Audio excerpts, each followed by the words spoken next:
Welcome to Sleep Stories by Oliver Penn. I am your host, and you have found your way here at exactly the right hour. This is a place built for the end of the day, for the moment when the world outside finally quiets, and something softer is permitted to take its place. Before we begin tonight, I would be glad to know where you are listening from. Leave a word in the comments if you like. There is something quietly wonderful about knowing that people in different corners of the world are settling into the same story at the same hour. If you find rest here, consider subscribing. New stories arrive regularly, and there will always be a lamp lit and a chair waiting. Now, set everything down. Whatever the day has left behind, let it wait until morning. It will keep. Make yourself comfortable. Close your eyes if you are ready, and take one slow breath. Tonight, I will take you somewhere unhurried, somewhere the light is always amber, the rooms are always warm, and the night outside is always still. All you need to do is listen. The trap from Greywood reached Hartley at 4:15 on a Tuesday afternoon in October, and Alice Holt sat very still as it made the final turn into the market square, her gloved hands folded in her lap, in the particular stillness of someone who has rehearsed an arrival many times in her mind and finds the actual arrival both familiar and entirely strange. She had been to Hartley perhaps a dozen times in her life, always for short visits, always as a child or a young woman accompanying her mother on the journey north to see her grandfather. She had not been in 9 years. The square looked smaller than she remembered, the way places from childhood always did, and the October light lay across it in a particular low golden slant that she recognized immediately, though she could not have said from how many years ago the recognition came. The trees around the square had turned, not yet bare. October in the Dales kept its color longer than London did, the leaves holding their amber and rust and deep red against the grey stone of the buildings, the wind moving them occasionally in small showers that caught the last of the afternoon light as they fell.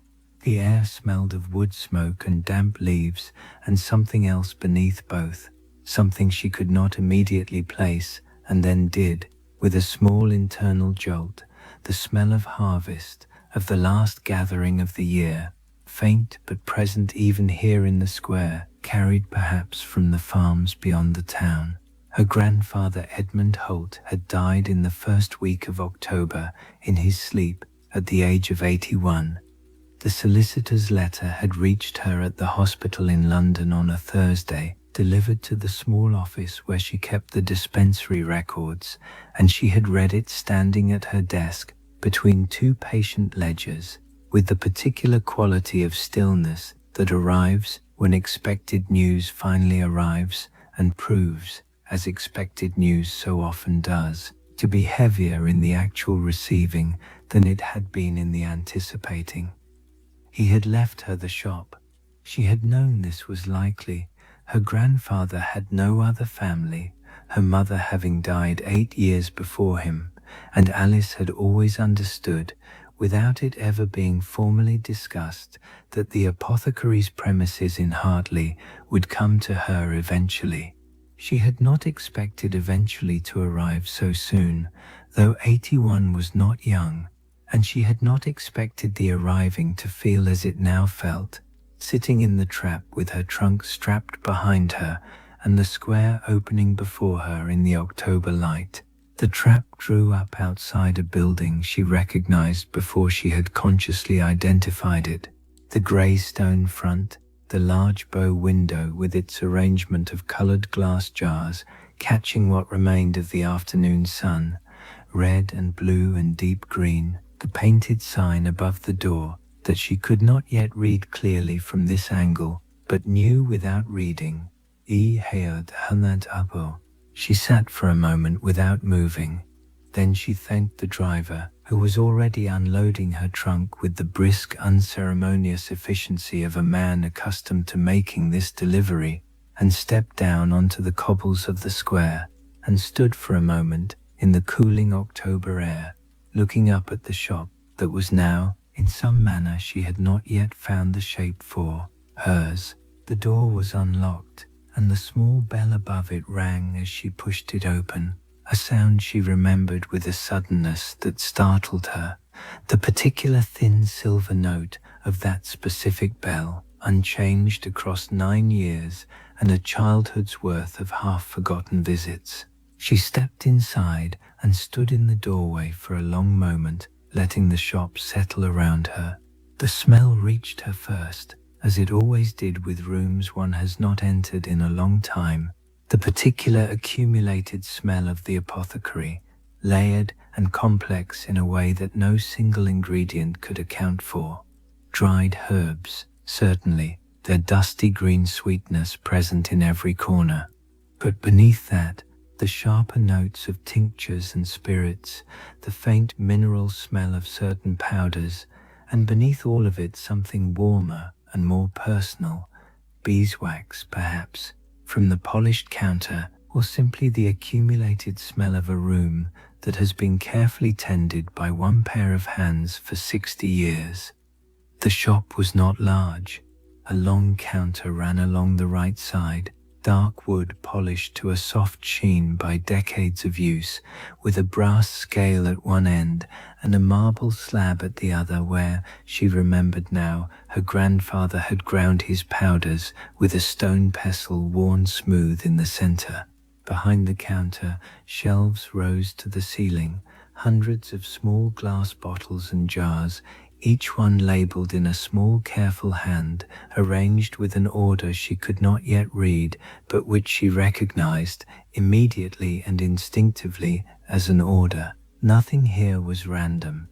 Everything had a place that made sense to the person who had placed it. The front window, which she had seen from outside catching the last of the afternoon light, was filled with the large display jars she remembered from childhood. The carboys, her grandfather had called them, the great glass vessels filled with colored liquid that served no medical purpose at all but announced to anyone passing in the street that this was an apothecary's shop, a place where the old signs of the trade were still honored. Red, blue, deep green. The October light came through them now, low and golden, and threw colored patches across the floor and the counter, shifting faintly as a cloud moved somewhere beyond the window. She set her bag down on the counter and walked slowly along the shelves, not yet touching anything, simply looking. The labels were in her grandfather's hand. She recognized it from the rare letters he had sent over the years, small and precise, the hand of a man accustomed to writing exact quantities where an error might matter considerably. Tincture of valerian, extract of belladonna, powdered rhubarb, spirit of nitre. The Latin and the English mixed without apparent system, though she suspected there was a system, one she would need time to understand. At the back of the shop, a doorway led to what she remembered as the preparation room, and beyond that she knew, a narrow staircase climbing to the rooms above, where her grandfather had lived alone for so many years that the upstairs rooms had become, in her childhood memory, almost a separate country, visited rarely and always with a sense of trespassing on something private. She did not go upstairs yet. She stood in the shop, in the colored October light, and let herself simply be in the room her grandfather had occupied for 60 years, and found that the standing itself was sufficient for the moment, without requiring anything further of her. She found the means to light the lamps without much difficulty. They were where lamps in such a shop would logically be kept, on a shelf beneath the counter, and the oil and matches beside them. And she understood, lighting the first one, that her grandfather had arranged his shop the way he had arranged his shelves, for someone who needed to find things quickly and without searching, even in poor light, even in an emergency.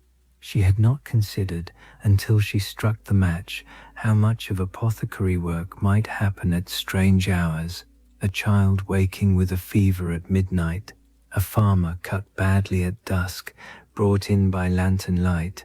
The shop had been built, she realized, for exactly this kind of need, ordered against urgency, arranged so that even half asleep, even afraid, a person could find what they required. The lamp threw its warm circle across the counter, and the colored jars in the window went dark as the last of the daylight failed outside, no longer catching the sun, but now lit faintly from within the shop. Their colors deepened and more mysterious in lamplight than they had been in afternoon sun. She had not eaten since the train, and she found, after some searching in the small kitchen behind the preparation room, bread gone slightly stale and a pot of jam, and made do with this, standing at the kitchen table rather than sitting, because sitting felt like a commitment to staying longer than she had yet decided to stay, and standing felt like something she could still walk away from. She did not walk away.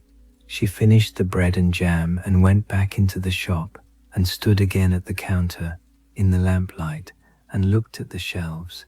October in Yorkshire arrived at darkness early, and by 6 o'clock the window showed nothing of the square outside, only the reflection of the shop itself thrown back at her, the lamp, the counter, her own figure standing very still in the glass.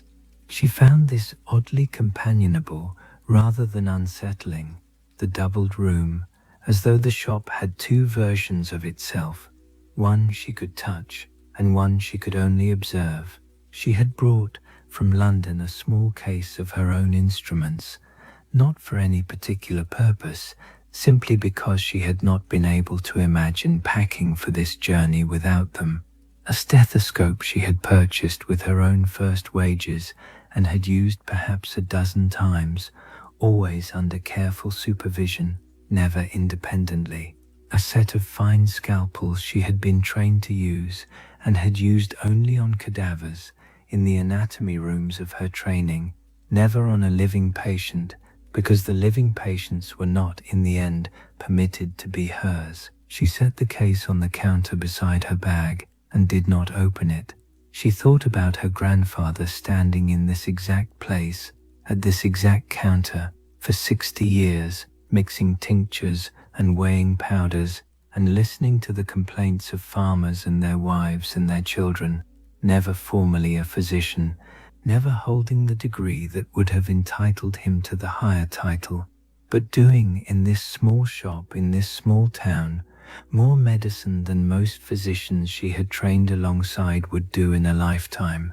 She thought about her own case of instruments, closed, on the counter beside his open shelves. She made tea in the small kitchen and brought it back to the shop and sat on the high stool behind the counter, her grandfather's stool.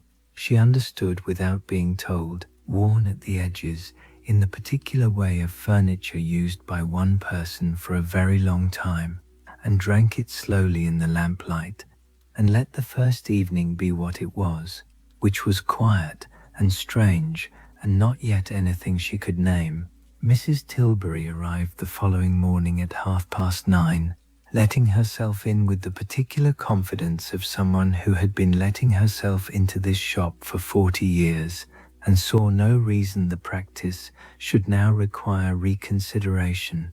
She was a woman of perhaps 68, broad and solid in a dark wool coat against the October chill, with sharp pale eyes that took in the shop and Alice within it in a single comprehensive glance before she had even fully crossed the threshold. "You'll be Edmund's granddaughter," she said. It was not a question. Alice, the one who went to be a doctor. "I trained as one," Alice said carefully. "I'm not permitted to practice as one, not formally." Mrs. Tilbury's expression suggested she found this distinction both familiar and faintly ridiculous, the way one might find a rule familiar and faintly ridiculous without it ceasing to be a rule. "Well," she said, "your grandfather managed without the permission for 60 years, so I shouldn't think it would trouble you overmuch." She came further into the shop and set down a covered basket on the counter and looked around her with an expression that Alice could not immediately read, something between familiarity and grief. The particular look of someone entering a well-known room and finding it both exactly as expected and irrevocably changed by an absence. "I came every week, Mrs. Tilbury said, as though answering a question Alice had not asked. 40 years. Tuesday mornings, mostly, though he never minded if I came another day. I'd bring him eggs, and he'd give me something for my knee, and we'd talk for half an hour about nothing in particular." She paused. "I came on Tuesday this week too. I didn't know what else to do." Alice made tea, because it seemed the correct thing to do, and they sat, Mrs. Tilbury in the single customer's chair by the window, Alice on her grandfather's stool, and Mrs. Tilbury talked in the unhurried way of someone who has been waiting for a proper listener and intends to make use of the opportunity. She talked about Edmund Holt as a young man, arriving in Hartley in 1814, taking over the shop from an elderly apothecary who had no family to leave it to. She talked about his wife, mentioned briefly, and then set aside, as though the subject required more careful handling than the morning currently afforded. She talked about the years of the shop's operation, the influenza that came through in 47, the years he had treated half the town through one outbreak or another, the steady, unglamorous work of dispensing remedies for coughs and fevers, and the small daily complaints of a working population. "He never wanted to be a physician," Mrs. Tilbury said. "People assumed he did because of what he knew, but he never wanted the title. He said the apothecary's trade suited him, that a physician diagnosed and moved on, but an apothecary stayed, knew the families, knew what had worked before and what hadn't. He liked the staying." Alice thought about this, the staying as a chosen thing rather than a limitation. She thought about her own situation in London, the staying that had been forced upon her rather than chosen, the knowledge she held that she was not permitted to use in the way she had trained to use it. "Will you keep it open?" Mrs. Tilbury asked, with the directness of someone who has decided the question has waited long enough. "I don't know yet," Alice said honestly. Mrs. Tilbury nodded, as though this were an entirely reasonable answer, and finished her tea and stood to leave. At the door she paused. "There's a ledger," she said, "behind the counter. He kept every prescription he ever made, 60 years of them. If you want to know your grandfather, that's where you'll find him." She opened the door, and the small bell rang. "I'll come Tuesday next week too, if that's agreeable." "It's agreeable," Alice said. She found the ledger that afternoon, exactly where Mrs. Tilbury had said it would be, on a low shelf behind the counter, within easy reach of the stool, a large book bound in dark leather, the spine cracked from decades of opening and closing, the pages within slightly foxed at the edges with age. She lifted it onto the counter and opened it. The first page bore a date she had to look at twice to be certain she had read correctly. April the 2nd, 1814. Her grandfather had been 21 years old. The handwriting on this first page was different from the hand she recognized from his letters. Younger, looser, the letters formed with a kind of eager precision that had not yet settled into habit. E. Holt, Apothecary, Hartley. Prescriptions and preparations. Below this, the first entry. Mrs. Ada Fenwick. Cough. Persistent. 3 weeks duration. Linctus of horehound and honey. 1 spoonful, 3 times daily. Alice turned the pages slowly, watching 60 years accumulate beneath her hands. The handwriting changed gradually as she moved forward through the decades, the looseness of youth settling into the precise, economical hand she recognized, the entries themselves growing more confident, more abbreviated, the shorthand of someone who has made 10,000 such entries and no longer needs to write out every word in full. The variety of complaints recorded was, she found, a kind of social history of the town. Coughs and fevers, certainly the ordinary business of a working population's ordinary ailments, but also broken bones set and splintered, wounds cleaned and dressed, the difficult births that the local midwife had called him in for when complications arose, the slow declines of the elderly managed as gently as his knowledge permitted.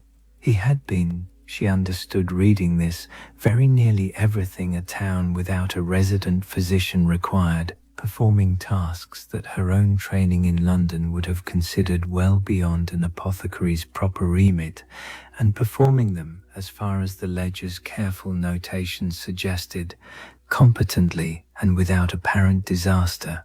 She found her own family appearing, here and there, across the decades. Mrs. Holt, headache, recurrent. This would be her grandmother, she realized, a name she had heard rarely, a woman who had died before Alice's birth, present in the ledger only as a patient like any other, her complaints recorded with the same careful brevity as everyone else's. Mary Holt, confinement, difficult.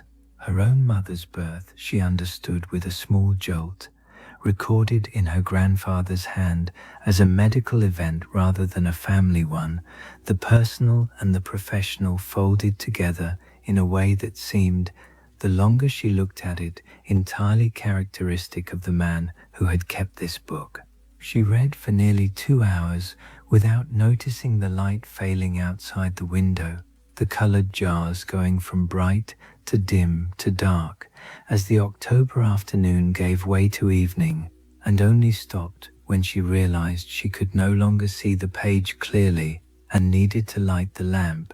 She trimmed the wick and set the lamp on the counter and continued reading by its warm circle of light, the shop quiet around her except for the occasional creak of the old building settling, the sound of wind picking up faintly outside, carrying with it the dry rustle of fallen leaves moving across the cobbles of the square.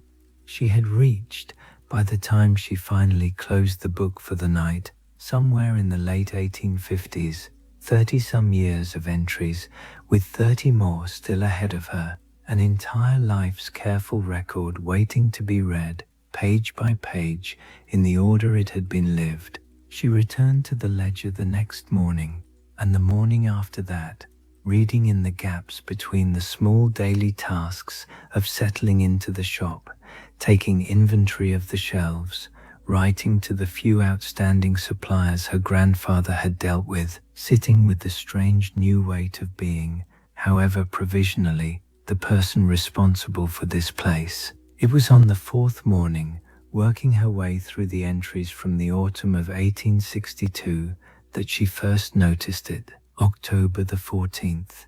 Preparation. Tincture of digitalis, modified, with valerian and hawthorn. For E. No address given. She paused. The entry was unusual in several respects. Most entries named a patient in full, or at minimum a surname with sufficient context to identify them. This one gave only an initial. Most entries specified a complaint, however briefly. This one gave none, and most entries, she now realized, scanning back through what she had already read, were preparations made in response to a specific need, someone arriving at the shop with a specific complaint, the preparation following from the complaint. This entry stood alone, unconnected to any visible cause. She turned forward through the pages and found it again. October the 14th, 1863. Preparation, as before, for E, and again the following year, and the year after that.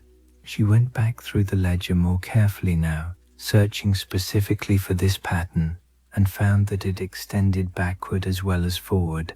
The same entry, or one nearly identical to it, appearing every year on the 14th of October, as far back as she could trace it. She found the earliest instance eventually In 1851, October the 14th, preparation, first of its kind, tincture of digitalis with valerian and hawthorn for the heart, slow acting, calming, for Eleanor. She sat very still at the counter with the ledger open before her, the October morning light coming pale and gold through the window, catching the colored jars and throwing their familiar patches of color across the page she was reading. She did not know an Eleanor. She had never heard her grandfather mention an Eleanor, not in childhood visits, not in the rare letters, not in anything Mrs. Tilbury had said in their long conversation 2 days before. Mrs. Tilbury had mentioned a wife, briefly, and set the subject aside as though it required careful handling.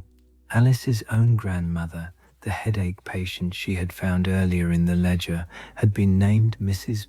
Holt throughout, never Eleanor, and Alice realized she did not actually know her grandmother's Christian name, had never had occasion to learn it, the older generations of family having always simply been grandmother and grandfather, their full identities receding behind the titles.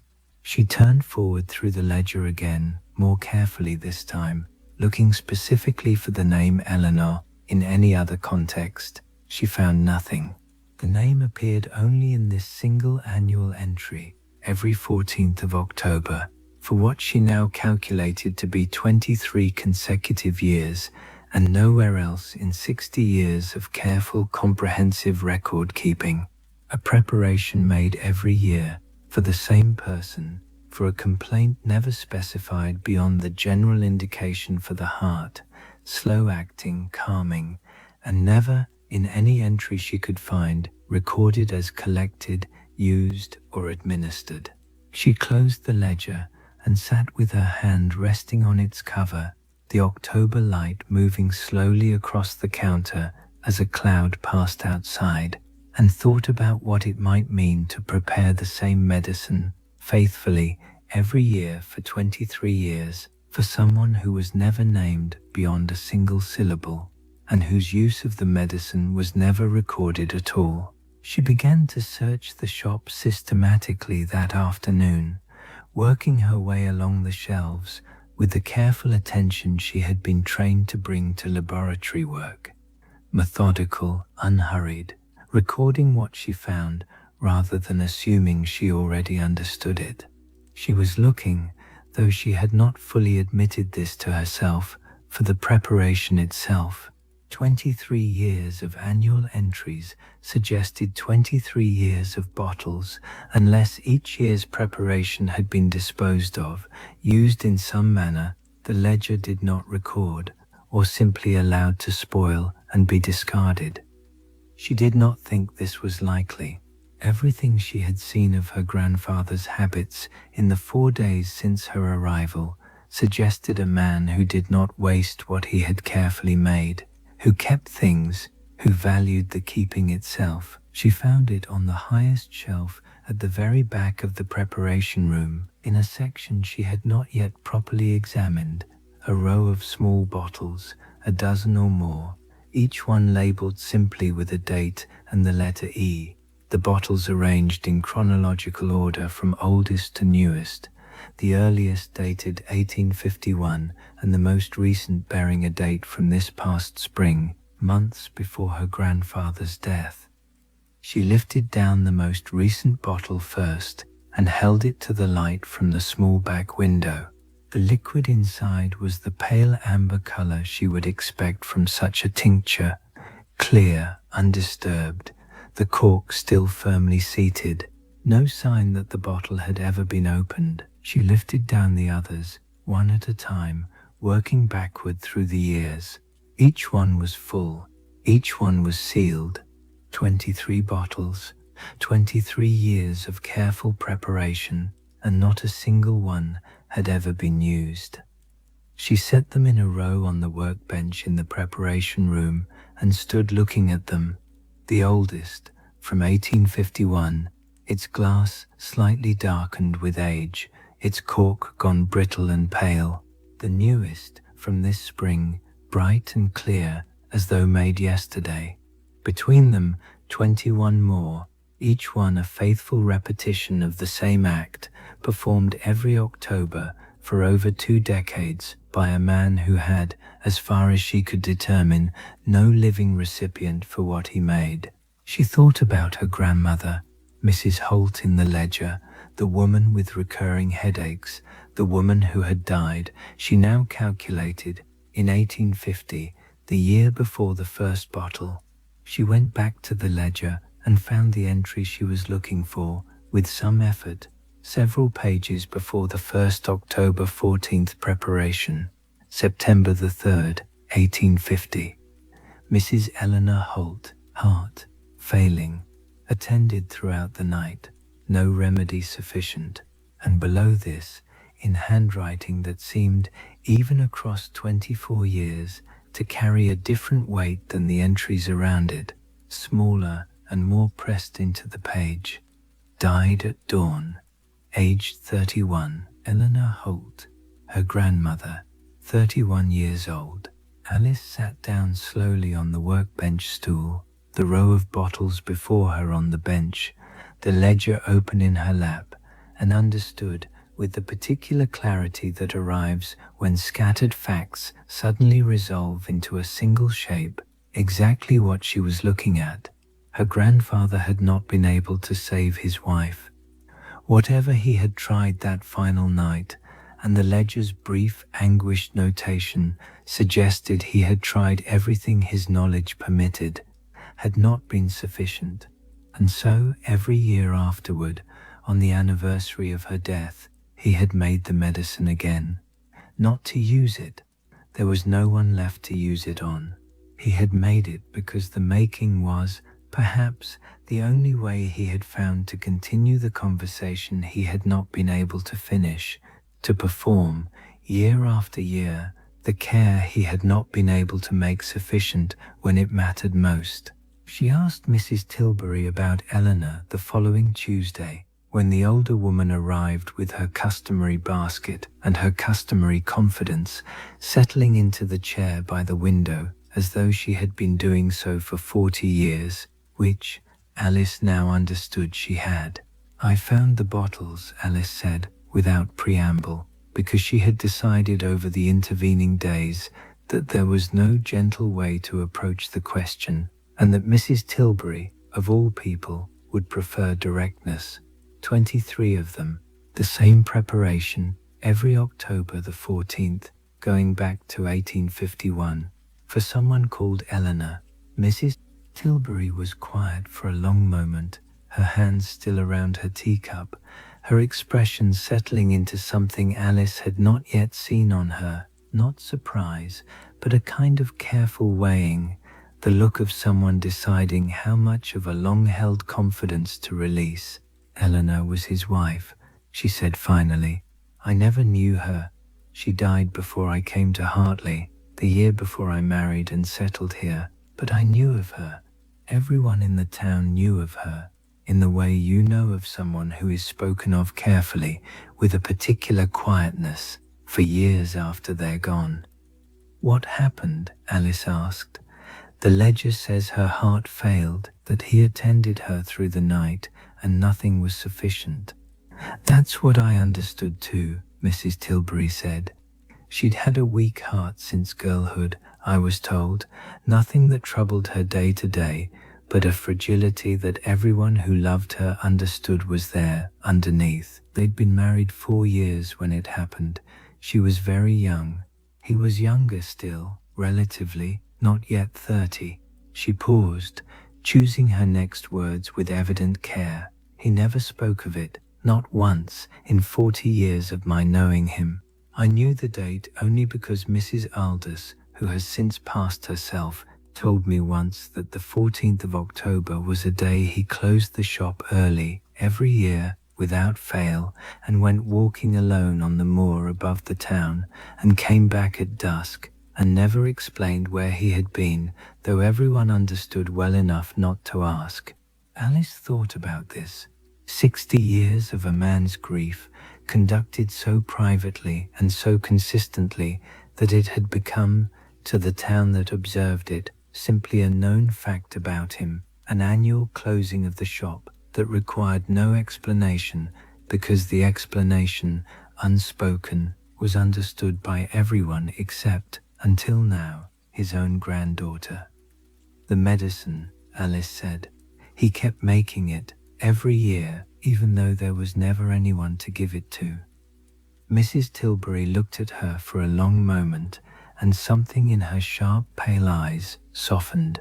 "I think," she said slowly, "that some kinds of love don't have anywhere proper to go once the person they're meant for is gone. They don't simply stop, they have to be put somewhere.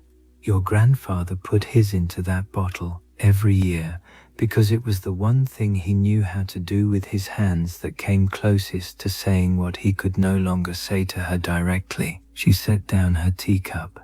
"I don't think he ever expected anyone to find them," she added. "I think he made them for himself and for her, in whatever way the dead receive such things, not for any audience." Alice looked toward the doorway to the preparation room where the row of 23 bottles still stood on the workbench, catching what light reached them from the small back window, patient and complete and entirely private, a record of devotion kept faithfully across more years than Alice herself had been alive. She did not return to the bottles immediately. For 2 days she worked instead at the more practical business of the shop, answering the letters that had begun to arrive from suppliers wanting to know whether deliveries should continue, sorting through the accounts her grandfather had kept with the same meticulous care as his prescriptions, beginning to understand the shape of a working apothecary's business in a way her medical training, focused as it had been on diagnosis and treatment rather than commerce, had never required of her. But the knowledge of the bottles sat with her throughout, present in the way significant knowledge is present even when one is occupied with other things, not at the front of her attention, but underneath it, coloring everything else. She found herself thinking about her grandfather differently now. The man she had known in childhood visits had been kind but somewhat remote, a figure of quiet competence who gave her barley sugar from a jar behind the counter and asked careful questions about her schooling. A grandfather like any other grandfather, present but not fully known, the way grandparents so often remain to children who see them only a handful of times across a childhood. She understood now that the remoteness she had perceived as simply his character had perhaps been something else, a man who had learned, very young, to hold the largest part of himself privately, because the alternative had proven once to be more than he could survive showing. She thought about this in relation to her own situation, turning it over with the particular persistent attention she brought to problems she had not yet solved. She had spent 6 years training for a profession she was not permitted to practice, and she had managed this, had continued, had taken the position at the hospital, had performed the smaller permitted work with what she had told herself was acceptable grace.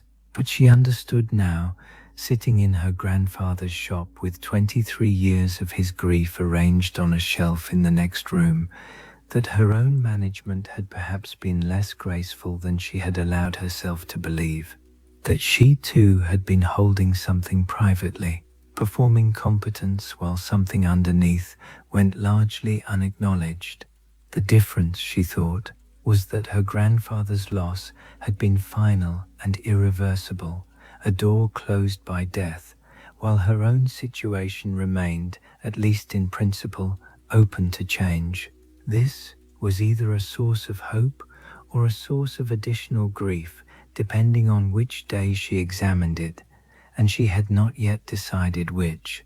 On the third morning after her conversation with Mrs. Tilbury, she went into the preparation room and looked again at the row of bottles, more calmly now than she had on the day she found them, with the particular steadiness that comes after the first shock of a discovery has settled into simple fact. She did not move them. She understood, looking at them, that moving them, taking them somewhere else, disposing of them, even simply rearranging their order, would feel like an interruption of something that was not hers to interrupt. They belonged where her grandfather had placed them, in the order he had made them, on the shelf he had chosen for them, for reasons that were entirely his own, and that she had only partially come to understand. She thought, instead, about what she would do with the rest of the shop, the working shelves, the active business, the question Mrs. Tilbury had asked on her first morning and that Alice had not yet answered even to herself. "Will you keep it open?" She looked at the bottles a moment longer and then went back to the front of the shop, where the October afternoon light was beginning its slow decline toward evening, and where the ledger still lay open on the counter where she had left it, 60 years of careful work, waiting to be properly understood. The knock came on the 5th evening, after she had already closed the shutters and was sitting at the counter with a cup of tea and the ledger, working her way slowly through the 1860s, when a sharp, insistent rap on the door interrupted the quiet. She opened it to find a young man, perhaps 20, his face pale and his hand wrapped in a bloodied cloth, supported by an older woman Alice recognized vaguely as someone she had passed in the square. His mother, she would learn, a Mrs. Drayton from the farm on the Greywood Road. "The old doctor's gone, I know," the woman said, breathless, clearly having walked or run some distance. "But the shop's lit, and I didn't know where else. The proper doctor's in Greywood, and that's 2 hours in the dark, and he's bleeding something dreadful." Alice did not think. 6 years of training moved through her hands before her mind had fully caught up with the situation, and she had the young man seated at the counter and his hand unwrapped before she had consciously decided to act at all. The wound was a deep laceration across the palm, clearly from some farm implement, clean-edged but bleeding freely, and Alice found herself assessing it with the particular focused calm she had been trained to bring to such moments and had so rarely been permitted to use, checking for damage to the tendons, for any foreign matter remaining in the wound, for the color and capillary response that would tell her whether the circulation beyond the cut remained sound. "It will need stitching," she said, "and I can do that, if you'll permit me. I'm trained for it." She looked at Mrs. Drayton. "I'm not a physician, not by law, but I trained as one in London, and I know how to close a wound properly." Mrs. Drayton looked at her for a long moment, and then at her son's bleeding hand, and made the calculation that desperate practicality requires. "Do it," she said, "please."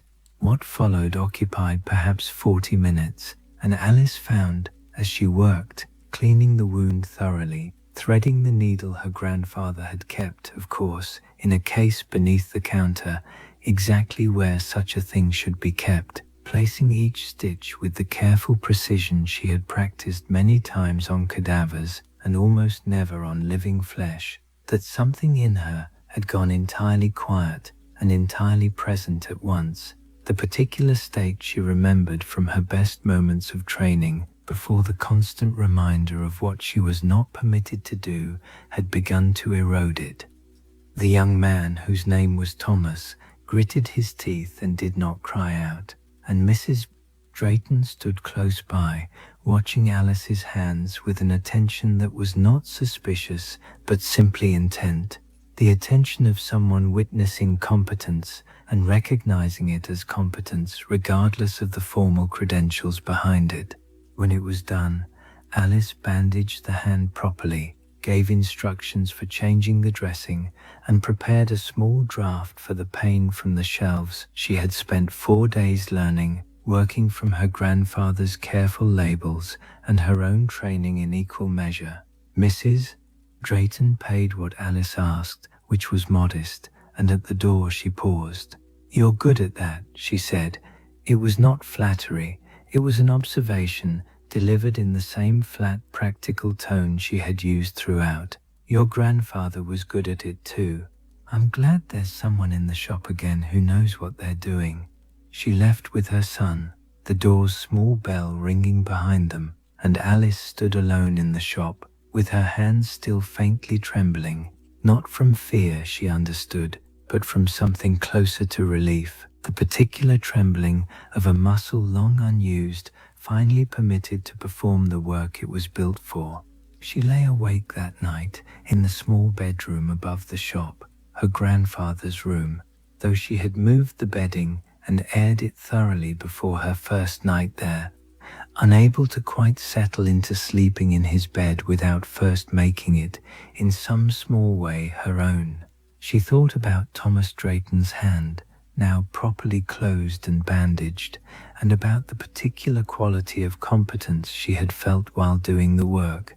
Not pride exactly, though there was something of pride in it, but something closer to rightness, the sensation of a tool finally being used for the purpose it was forged for.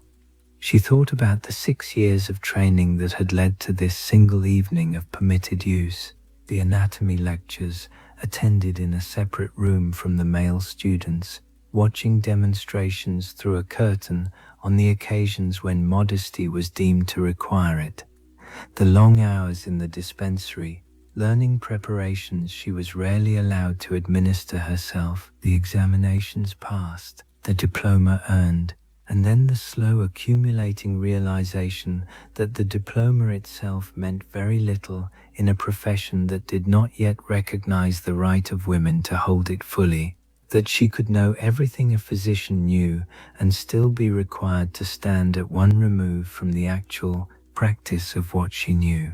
Hartley had no physician of its own.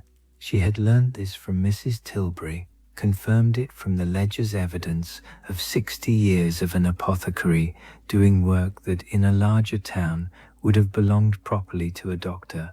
The nearest physician was in Greywood, 2 hours distant by the roads as they currently stood, less in good weather, considerably more in bad. Her grandfather had filled this gap for 60 years, not because he claimed the title of physician, but because the town's need had been immediate and his knowledge had been sufficient, and the formal question of what he was permitted to call himself had mattered considerably less than the question of whether Thomas Drayton's hand healed properly. She understood, lying in the dark with the sound of the wind moving outside the window, that Hartley did not particularly care what London thought a woman was permitted to do.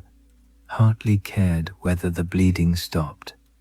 This was not, she told herself carefully, a solution to the larger problem. The formal restrictions remained restrictions wherever she practiced, and she had no illusion that a small Yorkshire town's practical indifference to her credentials constituted any kind of permanent change in the structures that governed her profession. But it was, she thought, perhaps a place where the restriction mattered less than it had mattered in London, where the gap between her knowledge and her permitted use of it might be smaller, simply because the town's need left less room for anyone to enforce the gap with any rigor.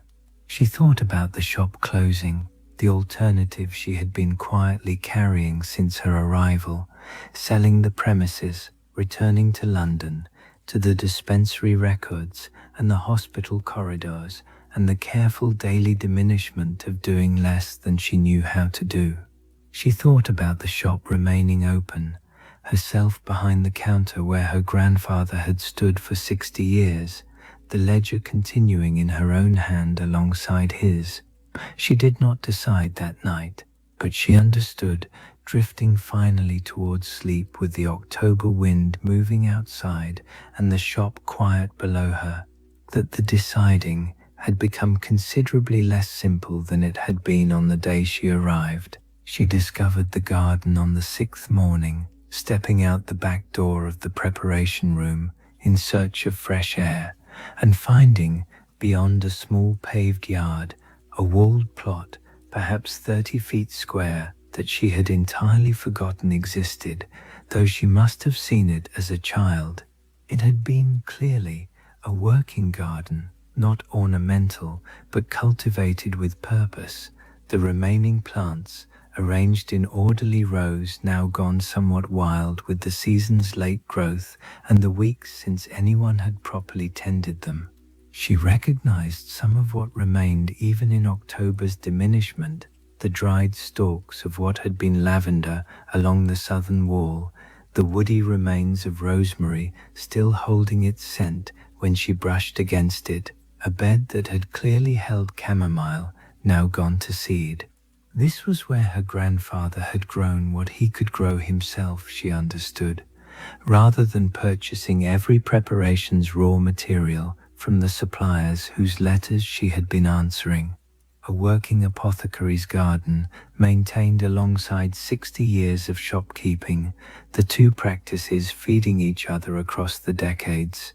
She walked the rows slowly in the cool October morning, her breath visible in the air, the garden's autumn quiet broken only by the occasional rustle of a bird in the bare branches of the small apple tree at the garden's far corner. Most of what had grown here was finished for the year, but she found, near the wall, a section of comfrey still showing green, and elsewhere the tough, persistent growth of feverfew, blooming still despite the lateness of the season, small white flowers holding on against the coming frost. She thought about her grandfather out here, presumably every season for 60 years, tending what he grew with the same careful attention the ledger showed in his prescriptions, the garden and the shop, and the careful record of both, three expressions of the same patient, methodical character. She found, at the center of the garden, a small stone bench, weathered and somewhat overgrown at its base, positioned to face west, toward the afternoon sun. She brushed it clear of fallen leaves and sat on it, the stone cold through her skirts, and looked back at the shop from this unfamiliar angle. The rear wall she had never properly examined, a small window she recognized as belonging to the preparation room, and above it, the window of the bedroom she now occupied. She understood, sitting here, that this garden represented decades of a particular kind of patience, the patience of someone who plants in spring, knowing the harvest will not come until summer, who tends through the dry weeks and the wet ones, who understands that some kinds of usefulness cannot be hurried and must simply be attended to, faithfully, season after season, until they are ready. She thought this was, in its way, the same patience the row of bottles in the preparation room represented, a willingness to do a thing faithfully across years, regardless of whether the immediate result justified the labor, because the doing itself held a meaning that did not depend entirely on outcome. She sat on the bench until the cold became uncomfortable, and then went back inside, already thinking about what might be planted here in spring if she stayed long enough to plant it, and found that the thought arrived without the resistance she might have expected, as though some part of her had already begun, quietly and without formal decision, to imagine a future in this place. A letter arrived from the hospital on the 7th day, forwarded from her London lodgings, inquiring with polite but evident impatience when she intended to return to her duties, and noting that her position, while currently held open, could not remain so indefinitely. She read it standing at the counter in the mid-morning light, the colored jars in the window throwing their familiar patches across the floor, and found that her first reaction was not the anxiety she might have expected, but something closer to a kind of distant, almost academic interest in her own feelings, as though she were observing someone else's dilemma rather than living through her own. She thought about the position the letter described, the dispensary records, kept with the same care she had brought to everything in her training, though no one beyond her immediate supervisor had ever seemed to notice or particularly value the care. The occasional permitted task, assisting a physician during an examination, taking notes during a consultation, the smaller permitted edges of a profession she had trained fully for and was allowed to practice only partially. She thought about Thomas Drayton's hand, closed properly and already healing. She thought about the row of bottles in the preparation room, 23 years of faithful devotion. She thought about the garden and the bench and the quiet plans for spring that had arrived unbidden the previous morning. She did not write a reply immediately. She set the letter aside on the counter and returned to the ledger, continuing her slow progress through the 1860s, reading her grandfather's careful record of a life spent doing exactly what was needed for the people in front of him, regardless of what title he was or was not permitted to claim while doing it. In the early afternoon, an elderly man came in with a complaint of chest pains that had been troubling him for some weeks, and Alice listened to his heart with a stethoscope she had brought from London and used perhaps a dozen times in 6 years, and found, in the unhurried quiet of the small shop, that she could take as long as the examination required, ask every question her training suggested, explain her findings fully. None of the rushed, supervised, perpetually qualified practice that had characterized every moment of her permitted work in London. The complaint proved to be nothing serious, a muscular strain most likely from heavy lifting, and she prepared a liniment from her grandfather's recipe and gave instructions for rest, and the old man thanked her with the same unself-conscious gratitude Mrs. Drayton had shown, the gratitude of someone whose problem has been properly addressed by someone competent to address it, the formal credentials simply not entering into his consideration at all. That evening, she finally drafted her reply to the hospital. She wrote it carefully, several drafts crumpled and discarded before she arrived at language that felt accurate to what she actually intended, which was not yet a final resignation. She was not ready for that. Not yet. Not until she had given herself proper time to consider the full weight of the decision, but a request for an extension of her leave, citing the need to settle her grandfather's estate, which was true, and leaving unstated the larger truth underneath it, which was that she no longer knew, with any certainty, whether she intended to return. She posted the letter the following morning, and felt, walking back from the post office through the cool October air, something she could only describe as the cautious, provisional lightness of a decision not yet made, but no longer entirely avoided. The second week settled into a rhythm she had not planned, but found herself, increasingly, not resisting. She opened the shop each morning at 8, as the painted hours on the door, her grandfather's hours, never altered, indicated the apothecary should open. She worked through the ledger in the quieter mid-morning periods, continuing her slow education in 60 years of her grandfather's practice, learning not only what remedies he had favored, but, gradually, something of the man himself, the particular quality of attention he had brought to even the smallest complaints, the patience evident in entries that recorded follow-up visits, adjustments to dosage, the careful tracking of whether a remedy had achieved its purpose. Patients came with a steadiness that surprised her, not in great numbers. Hartley was a small town, but consistently 2 or 3 each day, sometimes more, word having apparently spread through the particular efficient channels by which such news travels in small communities, that the shop was open again, and that the granddaughter, whatever her formal credentials or lack of them, knew what she was doing. She treated a child's ear infection, a farmer's dislocated shoulder, a young woman's persistent headaches that turned out, on careful questioning, to relate to troubles at home that no medicine could properly address, but that simply being listened to, carefully and without judgment, seemed to ease considerably.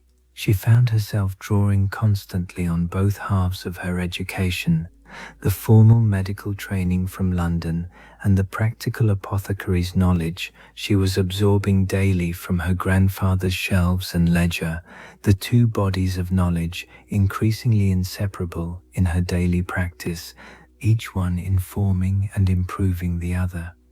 Mrs. Tilbury came on her customary Tuesday, bringing eggs as she had always brought eggs, and sat in her customary chair and observed Alice's growing competence with evident and unhidden satisfaction.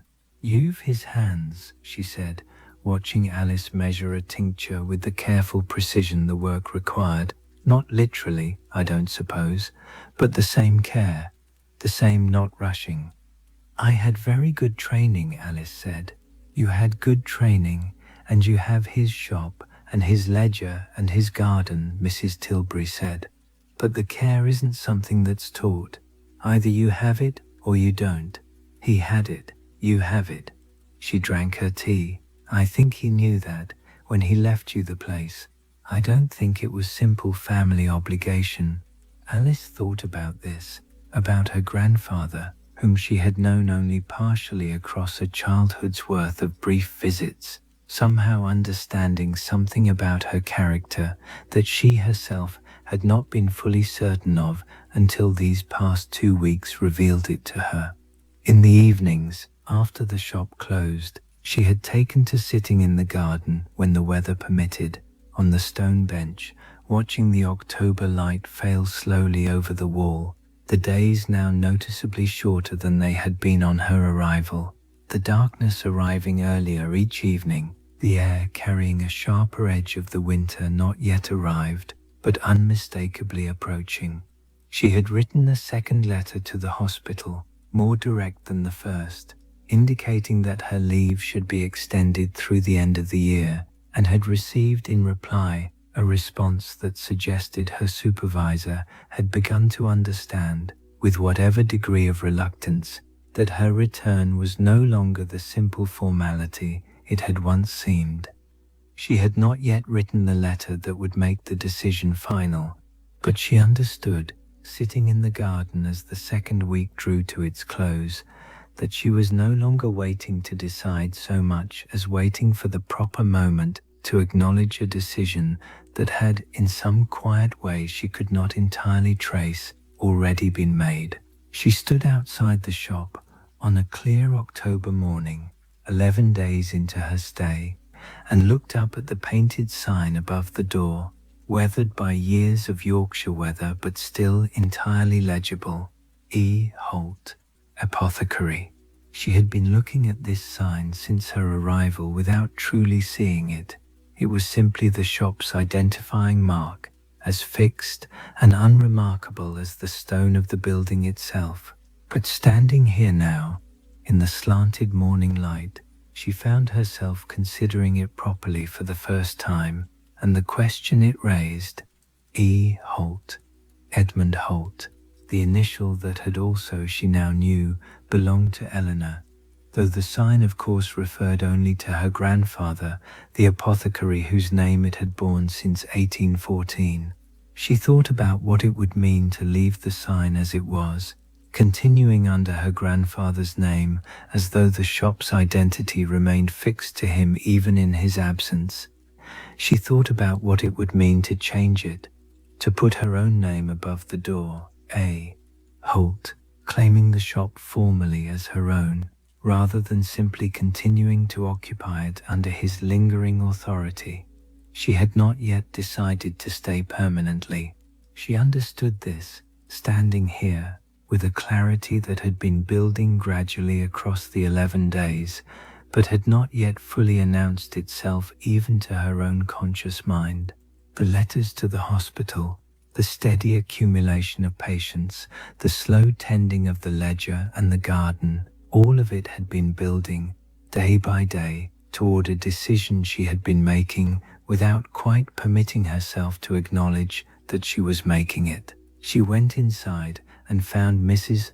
Tilbury already there, having let herself in as always, examining the shelves with the proprietary interest of someone who had spent 4 decades watching this particular set of shelves change and rearrange under one careful hand. "I've been thinking about the sign," Alice said, without preamble, because she had found over these 11 days that directness was simply easier with Mrs. Tilbury, who seemed to prefer it. Mrs. Tilbury turned to look at her. "Have you?" she said. Not a question exactly, but an invitation to continue. "I don't know if I should change it," Alice said, "whether it should still say his name, or whether, if I'm staying, it ought to say mine." "Are you staying?" Mrs. Tilbury asked, with the same direct simplicity she brought to everything. Alice considered this carefully, aware that the answer, once spoken aloud, would carry a different weight than it had carried as a private, half-formed thought turning over in the quiet of the garden in the evenings. "Yes," she said, "I think I am." Mrs. Tilbury nodded, with no particular surprise, as though this were simply the confirmation of something she had already concluded some days earlier and had been waiting with her customary patience for Alice to arrive at independently. "Then I think the sign should say Holt," Mrs. Tilbury said. "Not necessarily which Holt. Your grandfather built what's under that sign for 60 years. You'll build what comes after. The name can simply be the name. It doesn't need to specify which one of you, not really. Everyone in Hartley will know soon enough." Alice thought about this, the name as continuity rather than replacement, the shop's identity carried forward without requiring the erasure of what had come before it. She did not change the sign that day, or in the days immediately following, but she found, looking up at it each morning as she unlocked the door, that she had stopped seeing it as her grandfather's sign, simply persisting in his absence, and had begun instead to see it as something closer to an inheritance properly received. Not a name she was borrowing, but a name she now, in some manner that did not require formal alteration of the paint, fully shared. The middle of the month brought the first hard frost, arriving overnight without warning, and Alice woke to find the garden behind the shop transformed, every remaining leaf and stem rimmed white, the stone bench glittering faintly in the early light, the air when she stepped outside sharp enough to catch in her throat. The frost finished what the season had already begun. The comfrey she had found still green 10 days earlier was blackened now, collapsed against the cold. The feverfew's last stubborn blooms had closed entirely, the white petals curled and frost-burned. The garden's working life, such as it had been this year, was concluded, and what remained was simply the bare structure of beds and walls, waiting through winter for whatever spring would bring. She found this transition, somewhat to her own surprise, less melancholy than she might have expected. There was something in the frost's completeness, the way it ended one phase of the garden's year so absolutely, with no ambiguity about what was finished and what might yet continue, that she found almost restful, the natural world's own version of the careful closing of accounts, the settling of what was owed, before the new period began. Inside, the shop's rhythm continued its now familiar pattern.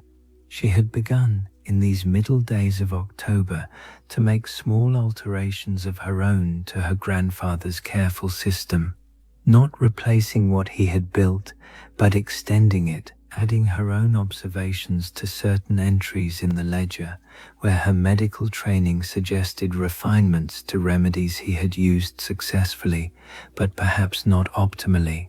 The additions made always in a hand she kept deliberately similar to his own careful style, a visual continuity that felt, to her, like the proper way to honor what she was building upon rather than discarding. She had begun also to think, with increasing specificity, about what she might add to the shop's practice, that her grandfather, lacking her particular training, had not been equipped to offer, a more systematic approach to certain diagnoses perhaps, the kind of careful clinical examination her London training had emphasized even when she had rarely been permitted to perform it fully.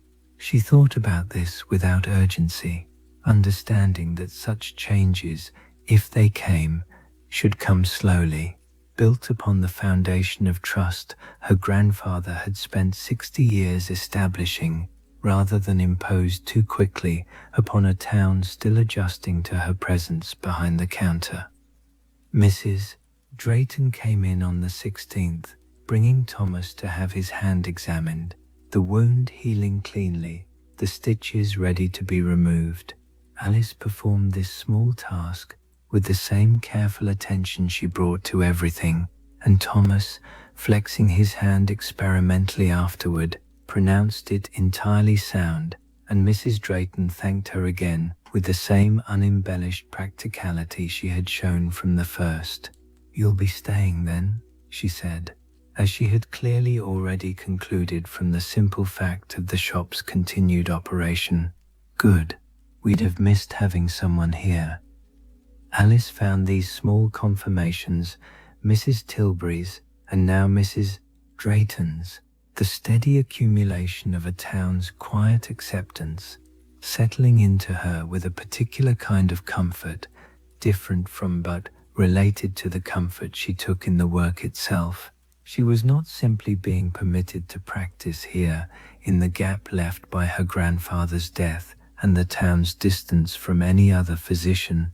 She was, increasingly, being welcomed in the unhurried, undemonstrative way small towns extend such welcomes, through the accumulation of small daily transactions rather than any single dramatic gesture.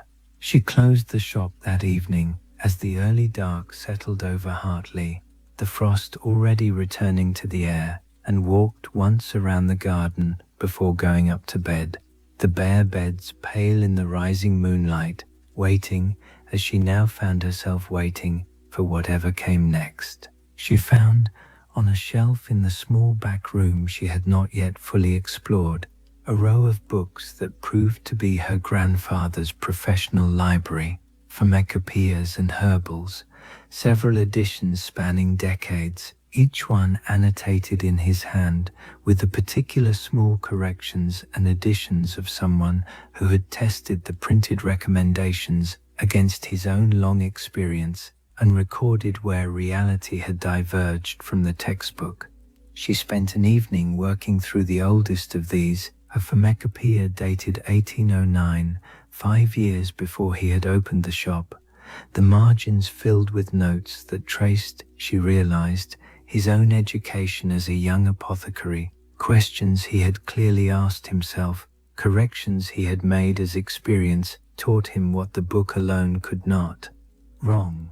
Read one note, beside a recommendation for a particular fever treatment. Tried this 3 times. 1816, Femendatum found the willow bark preparation more reliable. See own notes, p. 340.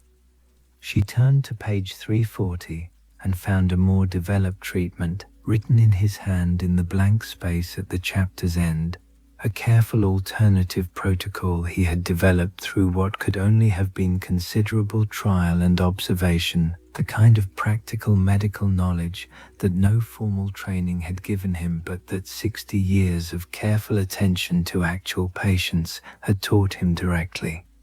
She thought about her own training in London, excellent in its formal content, thorough in its theoretical grounding, but conducted almost entirely at one remove from actual patients, through lectures and demonstrations and the careful, supervised handling of cadavers rather than the living, breathing, individually variable bodies that medicine actually served. She understood, reading her grandfather's accumulated marginalia, that he had received an education she had been largely denied, not formal, not credentialed, but deep in a way her own training, for all its rigor, had not permitted her to develop. She began, working through the books across several evenings to add her own notes alongside his, not corrections in most cases, but extensions. The formal anatomical and physiological knowledge her training had given her, set beside his decades of practical observation, the two bodies of understanding beginning, on these pages, to combine into something neither alone had been. She found this work deeply satisfying in a way she had not expected. It felt, in some manner she did not fully articulate even to herself, like a conversation continuing across the gap of his death. Her grandfather's careful observations meeting her own formal training, each one improving the other, the books becoming a genuine collaboration between two people who would never in life have had the opportunity to compare their respective forms of knowledge so directly. On the third evening of this work, she found, tucked into the back pages of the most recent Pharmacopoeia, a folded sheet of paper that proved, on examination, to be a letter, unfinished, undated, in her grandfather's hand, addressed to no one. "I have been thinking," it began, "about what becomes of what a person knows once they are no longer able to use it. I have spent 60 years learning this trade, and I find, now that my hands are not so steady as they were, that I think often about whether any of it will continue past me, or whether it will simply end, the way most private knowledge ends, with the person who held it." The letter continued for a paragraph more, discussing in general terms his hope that the shop might find a worthy successor, and then stopped, mid-sentence, as though he had set it aside to attend to some more immediate task, and never returned to finish it. Alice sat for a long while with the unfinished letter in her hands, understanding that she was, in the most direct sense available, its answer, though her grandfather had never sent it, had perhaps never even fully decided to whom it should be addressed, and would never know that the question it raised had found, eventually, a response. The test of everything she had been building came on the 20th of October, well past midnight, when a frantic knocking woke her from sleep, and she descended to find a man she did not recognize, his face white with fear, asking for help with a birth that had gone badly wrong. "The midwife sent me," he said, barely coherent. "She says it's beyond her. The baby's turned wrong, and my wife, there's so much blood." Alice dressed in minutes, gathering instruments and supplies with the swift, efficient movements of someone whose training had, despite everything, prepared her for exactly this kind of emergency, and followed the man through the dark October streets to a small cottage on the edge of town, where she found a labor that had indeed gone seriously wrong, a breech presentation, complicated by bleeding that the local midwife, competent within her usual scope, but unequipped for this particular crisis, had correctly identified as beyond her ability to manage.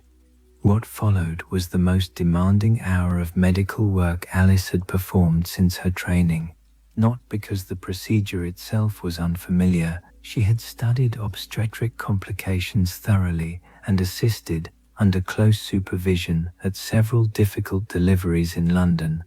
But because here there was no supervision, no senior physician to defer to, no formal permission required before she acted, there was only herself, her training, and a young woman whose life and whose child's life depended on what Alice did or failed to do in the next critical minutes.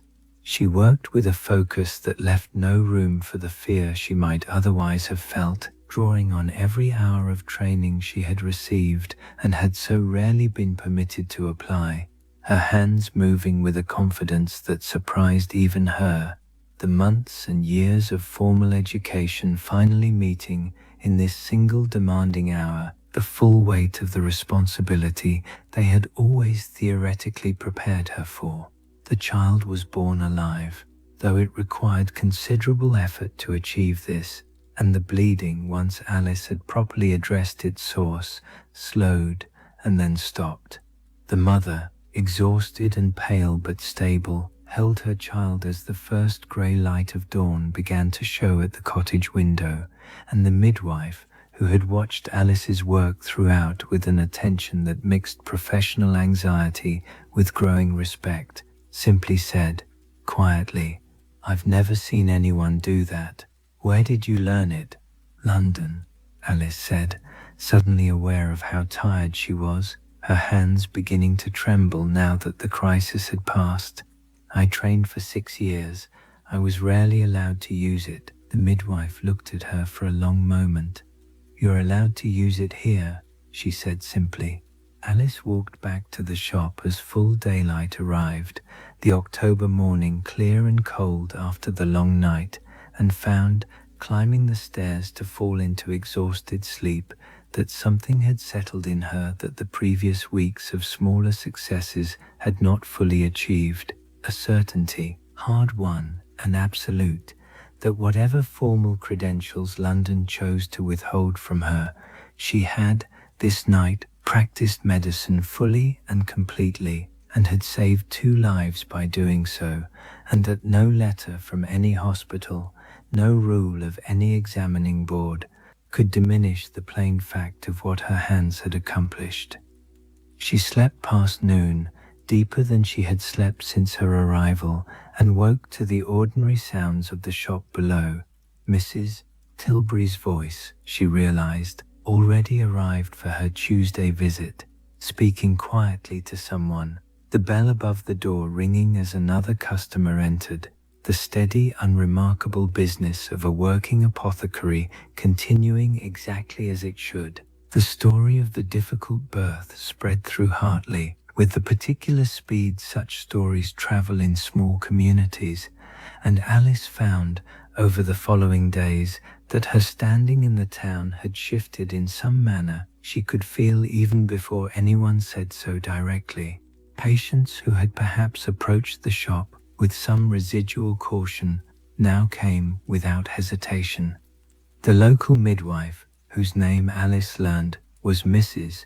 Sallow, called on her twice more that week to consult on cases of her own, the 2 women establishing, with no formal discussion of the matter, a working partnership that drew on each of their particular strengths. Mrs. Sallow's decades of practical birthing experience, Alice's formal training in the complications that occasionally arose beyond that experience's usual scope. Mrs. Tilbury, arriving for her Tuesday visit, found Alice in a mood she had not previously observed, not quite triumphant, but settled in a way that had not been present even in the increasingly confident days of the preceding weeks. "You've heard, I expect," Alice said, before Mrs. Tilbury could ask. "The whole town's heard," Mrs. Tilbury said. "Mrs. Pollard's child, safely delivered after the midwife sent for help in the middle of the night, and the help being you. They're saying you saved them both." "I did what I was trained to do," Alice said, "nothing more than that." "That's not quite true though, is it?" Mrs. Tilbury said, with her characteristic directness. "You did what you were trained to do and had never properly been permitted to do, not without someone standing over your shoulder telling you whether you were allowed to proceed. That's rather different from simply doing it." Alice considered this, recognizing its accuracy. The difference was not in the medical content of what she had done. The procedure itself was one she had studied, practiced in supervised settings, fully understood. The difference was entirely in the permission, in the absence, for the first time in her professional life, of anyone positioned above her to grant or withhold the authority to act on her own knowledge. "I keep thinking about my grandfather," she said, somewhat to her own surprise, the thought arriving and finding voice before she had fully decided to share it. 60 years of this, 60 years of doing what was needed, regardless of the proper title for it. I understood it intellectually, reading the ledger.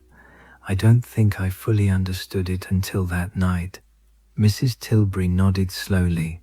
"He'd have been glad," she said, and then, perhaps catching herself in the particular phrase, added, "Not glad of the danger, of course, but glad that his granddaughter found in his shop what he found here himself, the chance to simply do the work, without the world's permission being the thing that determined whether it got done." She finished her tea and stood, gathering her empty basket, and at the door, as had become her habit, paused. "The sign," she said. "Have you decided?" Alice looked toward the front window, where the painted letters were just visible through the shop's interior. Backward from this angle, E. Holt, Apothecary, reading correctly only from the street outside. "I think I'll leave it as it is," she said. "For now, at least. It's still partly his shop. I'm still learning it." Mrs. Tilbury smiled, the first full smile Alice had seen from her, transforming her habitually sharp expression into something warmer. "That seems right," she said. "There's no hurry. The shop's not going anywhere. Neither, I think, are you." She left, the small bell ringing behind her, and Alice stood alone in the shop for a moment, in the mid-morning light, before turning back to the day's accumulating small tasks, a prescription to prepare, a delivery to record in the ledger, the steady ordinary business of a place that had, in the space of 3 weeks, become considerably more hers than she had expected when she first stepped down from the Greywood trap.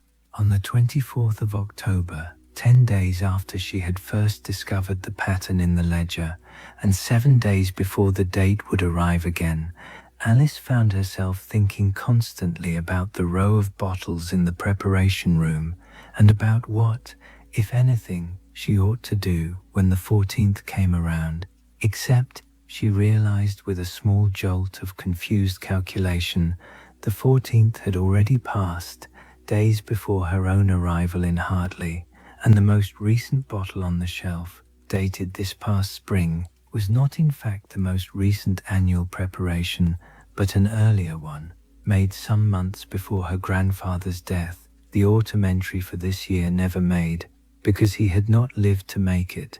She had not properly registered this before. She went back to the ledger to confirm her calculation and found it correct. Her grandfather had died in the first week of October, before the 14th, before the date that had governed his private grief for 23 consecutive years could arrive and be observed in his accustomed manner. This realization sat with her differently than she had expected.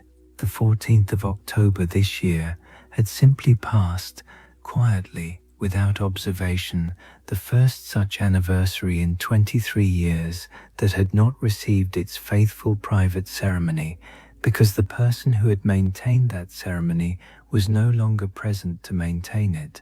She thought about this in the garden that evening, sitting on the cold stone bench in the deepening dusk, and found herself considering a question she had not previously thought to ask, whether the ceremony itself, interrupted now by death, required some form of completion, or whether its natural ending, the simple cessation that comes when the person maintaining a private practice is no longer alive to continue it, was itself the appropriate conclusion, requiring nothing further from her.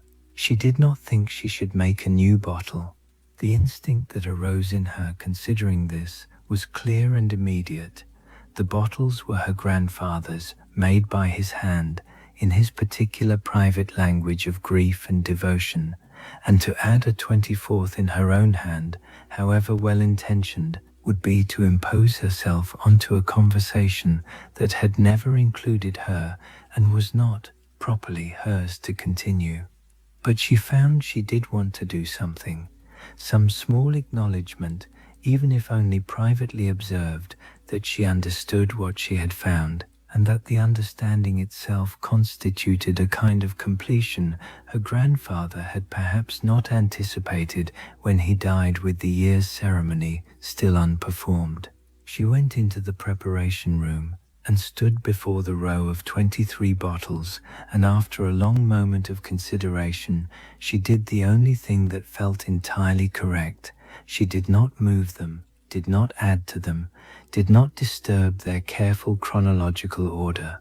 She simply stood with them for a while, in the quiet evening light from the small back window, in the manner she imagined her grandfather had stood with them himself, year after year, on the day that had now passed unobserved for the first time in over 2 decades.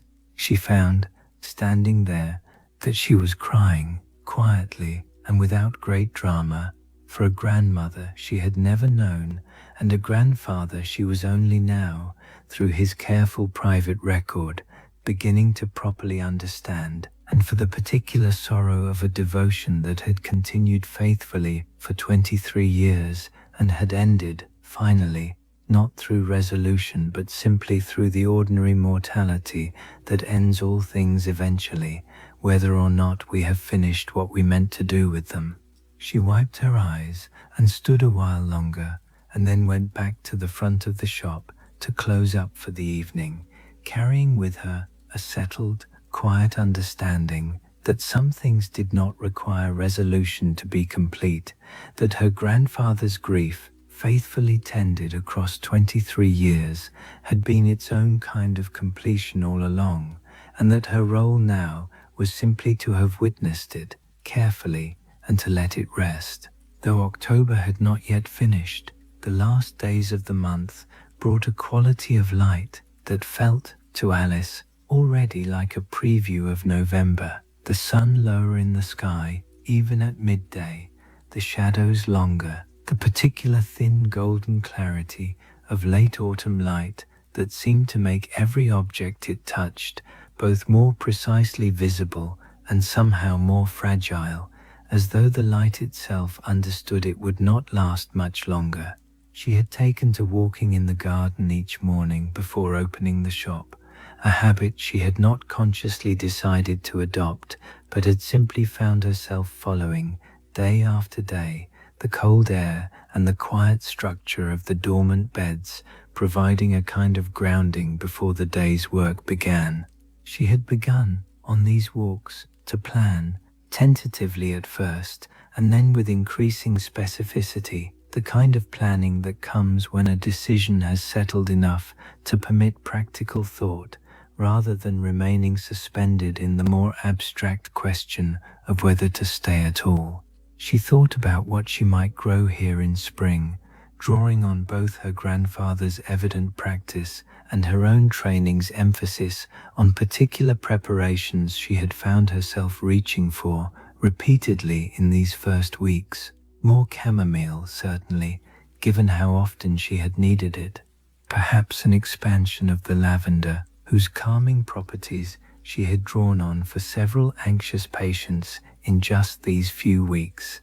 She thought, too, about what she might add that her grandfather had not grown, certain herbs more associated with the formal pharmacological training she had received than with the traditional apothecary's garden he had maintained, the slow, gradual expansion of the practice to include both traditions rather than replacing one with the other. She found Mrs. Tilbury's words from several days earlier returning to her as she walked the cold rows. "You'll build what comes after." She had not at the time fully registered the implications of this, had heard it primarily as permission, the reassurance that she need not simply replicate her grandfather's 60 years, but could bring her own knowledge to bear as well. She understood now, walking the garden in the thin gold light, that it was also a kind of responsibility, the obligation that comes with inheriting not just property, but a living practice, a relationship with a town that depended on the person behind the counter actually knowing what they were doing. She did not find this responsibility burdensome.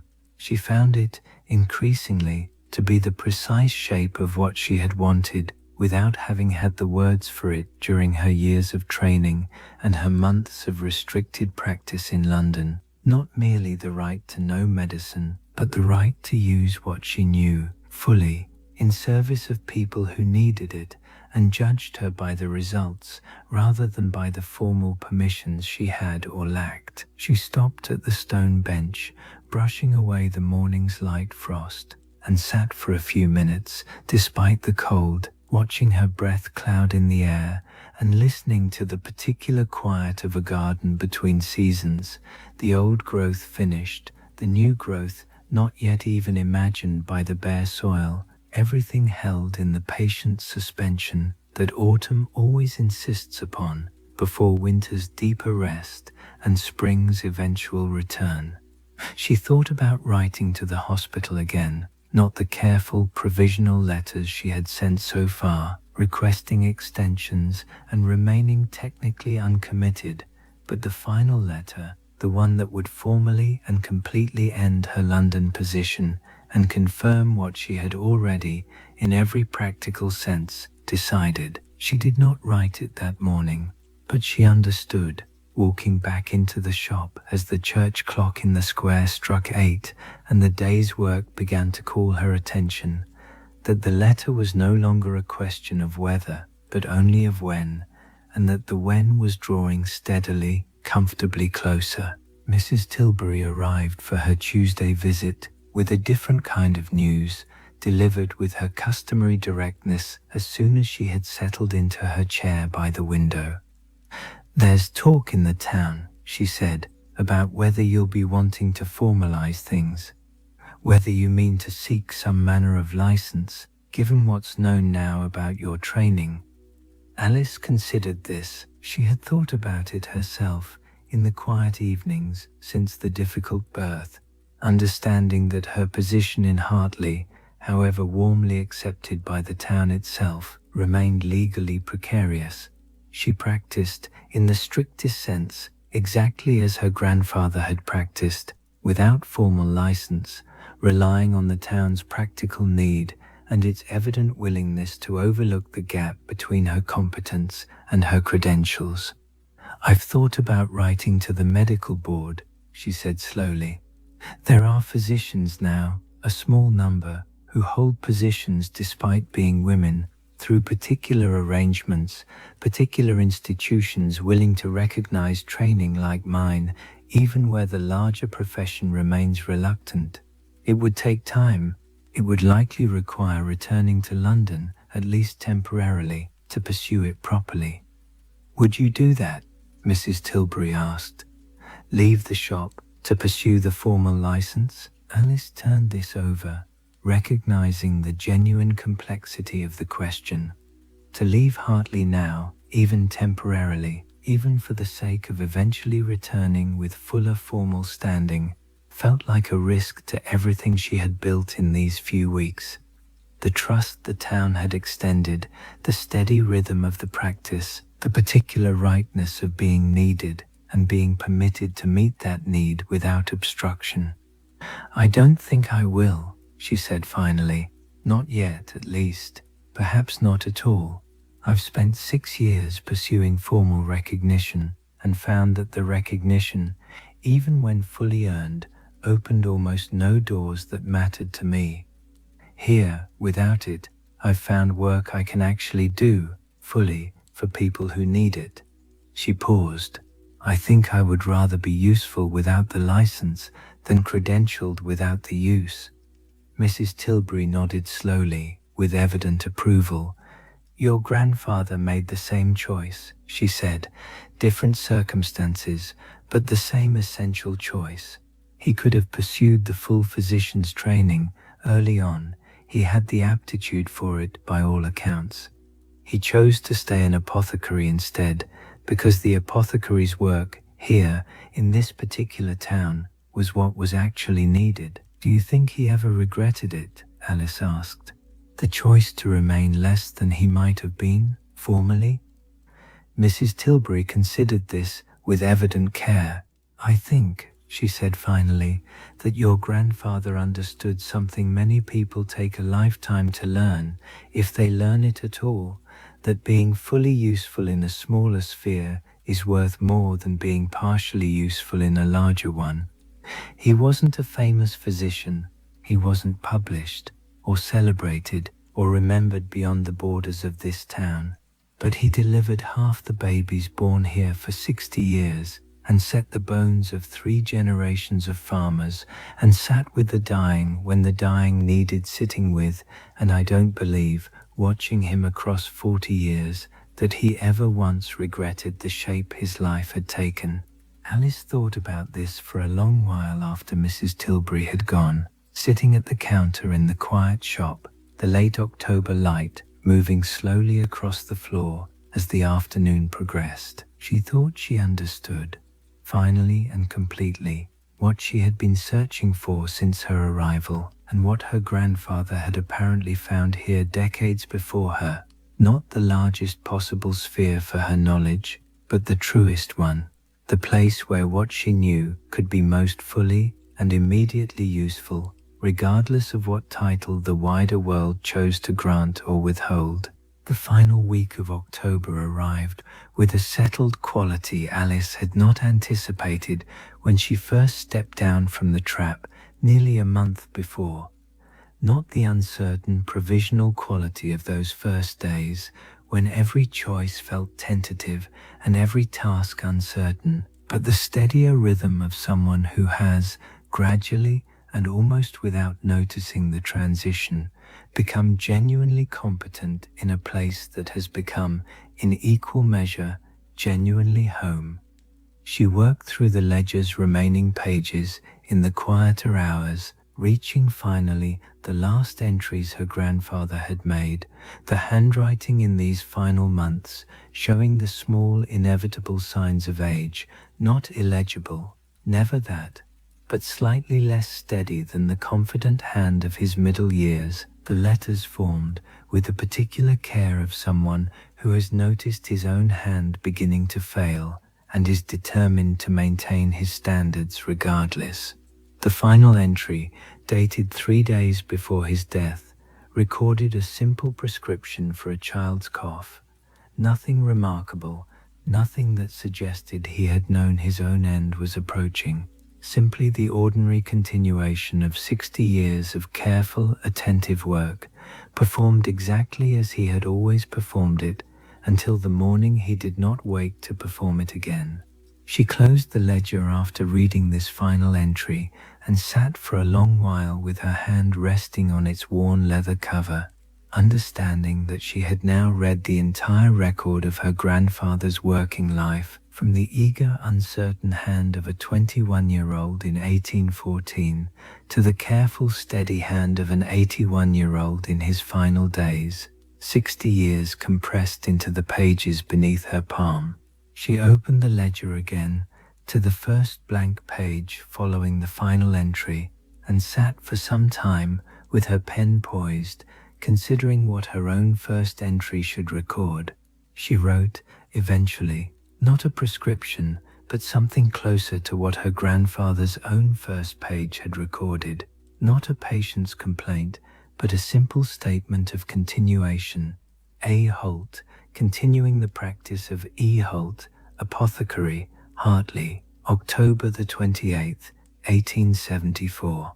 She looked at what she had written, the ink still wet, her own hand, formed differently from her grandfather's, the product of a different education, a different century's approaching edge, beginning now to share these pages with his, the ledger's long continuity preserved across the gap of his death, through her own deliberate choice to take up exactly where he had, without choosing to, left off. Below this first formal entry, she began the day's actual record, a child's earache, properly examined and treated, the kind of small, ordinary complaint that would, she now understood, constitute the great bulk of her working life here, the dramatic emergencies like the difficult birth being rare exceptions against the steady daily backdrop of coughs and cuts and minor fevers, the unglamorous, faithful work her grandfather had performed for 60 years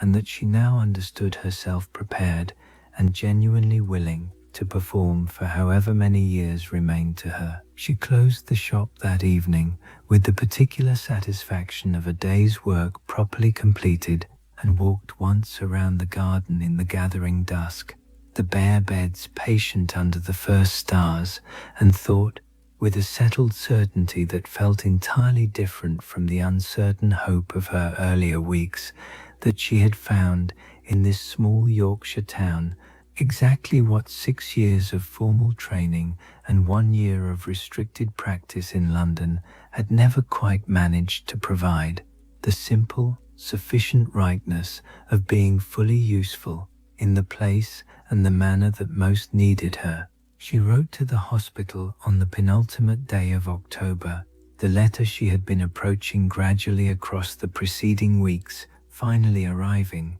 when she sat down to write it, with an ease that surprised her after so many weeks of careful avoidance. "I am writing to formally resign my position," she wrote, effective immediately. "I have found, in settling my late grandfather's estate, that circumstances here require my permanent attention, and I have determined that my future lies in continuing the practice he established in this town across 60 years of dedicated service." She paused over the next sentence, considering how much of the fuller truth she wished to commit to paper for an institution that had, after all, never fully valued what she had to offer. "I am grateful for the training I received," she continued, "and for the limited opportunities I was afforded to practice what I learned. I have found, however, that the constraints under which women are permitted to apply medical knowledge in London exceed what I am prepared to accept for the remainder of my working life. Here, in a town with genuine need and no resident physician, I have found that my training is valued fully, without qualification, by people who judge my competence by its results, rather than by the formal credentials attached to it." She read this over once, decided it expressed her position with sufficient clarity and sufficient restraint, and sealed the letter for posting the following morning. She sat for a while afterward at the counter, the shop quiet around her in the late afternoon light, and felt the particular lightness that comes when a long uncertain matter has finally, definitively been resolved. The decision that had been building gradually across nearly a month, through the discovery of the bottles, through Mrs. Tilbury's careful stories, through Thomas Drayton's healing hand, and the difficult night of the breech birth, and the slow daily accumulation of patients who trusted her competence without requiring her credentials, had now found its formal expression, committed to paper and ready to be sent.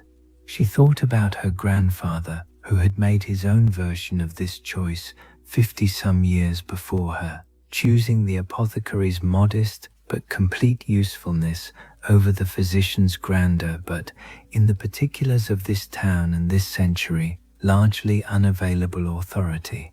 She thought she understood now, with a completeness she had not possessed even a month earlier, exactly what that choice had cost him, and exactly what it had given him in return. She thought, too, about the row of bottles in the preparation room, 23 years of faithful private devotion, and about her own version of devotion now taking shape, not annual and private, but daily and increasingly public, the steady accumulating practice of a life given over to genuine usefulness rather than to the pursuit of recognition that might never, in any case, have fully arrived. She posted the letter the following morning, the last day of October, walking through Hartley's Square in the cold, clear air, the trees now nearly bare, only the most stubborn leaves still clinging to branches that would, within days, surely lose them entirely to the first proper winter wind. She returned to the shop and unlocked the door, and the small bell rang its familiar note, and she stepped inside to begin another ordinary day's work in the place that had become, with a completeness she could not have predicted when she first arrived, entirely and permanently her own. The last evening of October brought Hartley's small annual observance of All Hallows' Eve, a modest affair compared to the larger celebrations she imagined might occur in bigger towns. Children moving through the streets in the early dusk with carved turnip lanterns, the particular orange glow of candlelight through crude carved faces casting strange shadows on the cobbles. The whole town's children, it seemed, converging eventually on the square. Alice had not planned to participate beyond simple observation, but found, as the evening progressed, that several families stopped at the shop's window, specifically to show her their children's lanterns, the small ceremony of display apparently having become, in these few weeks of her residence, an established expectation that the new apothecary should see and properly admire each carved creation. She stood in her doorway in the cold evening air, the shop's lamp lit behind her, watching the procession of small lanterns moving through the darkening square, and found herself thinking about continuity, about the particular way a town's traditions persist regardless of who occupies which shop or holds which position. The children of this year following exactly the patterns established by children of decades before them, the same modest celebration repeating itself across generations with only the smallest variations. Mrs. Tilbury appeared beside her at some point in the evening, her own grandchildren having apparently completed their circuit of the square and been delivered home, and the two women stood together in companionable silence for a while, watching the last of the lanterns make their way toward home and bed. "Your grandfather used to give the children sweets," Mrs. Tilbury said eventually, "every All Hallows for as long as I can remember. He kept a jar specially behind the counter just for this evening." Alice had not known this, and the small details struck her with the particular force such details sometimes carried. Another fragment of her grandfather's character, revealed now after his death, adding itself to the gradually accumulating portrait she had been assembling from the ledger and from Mrs. Tilbury's careful stories. "Is there a jar?" she asked. "Still, somewhere. I shouldn't be surprised," Mrs. Tilbury said.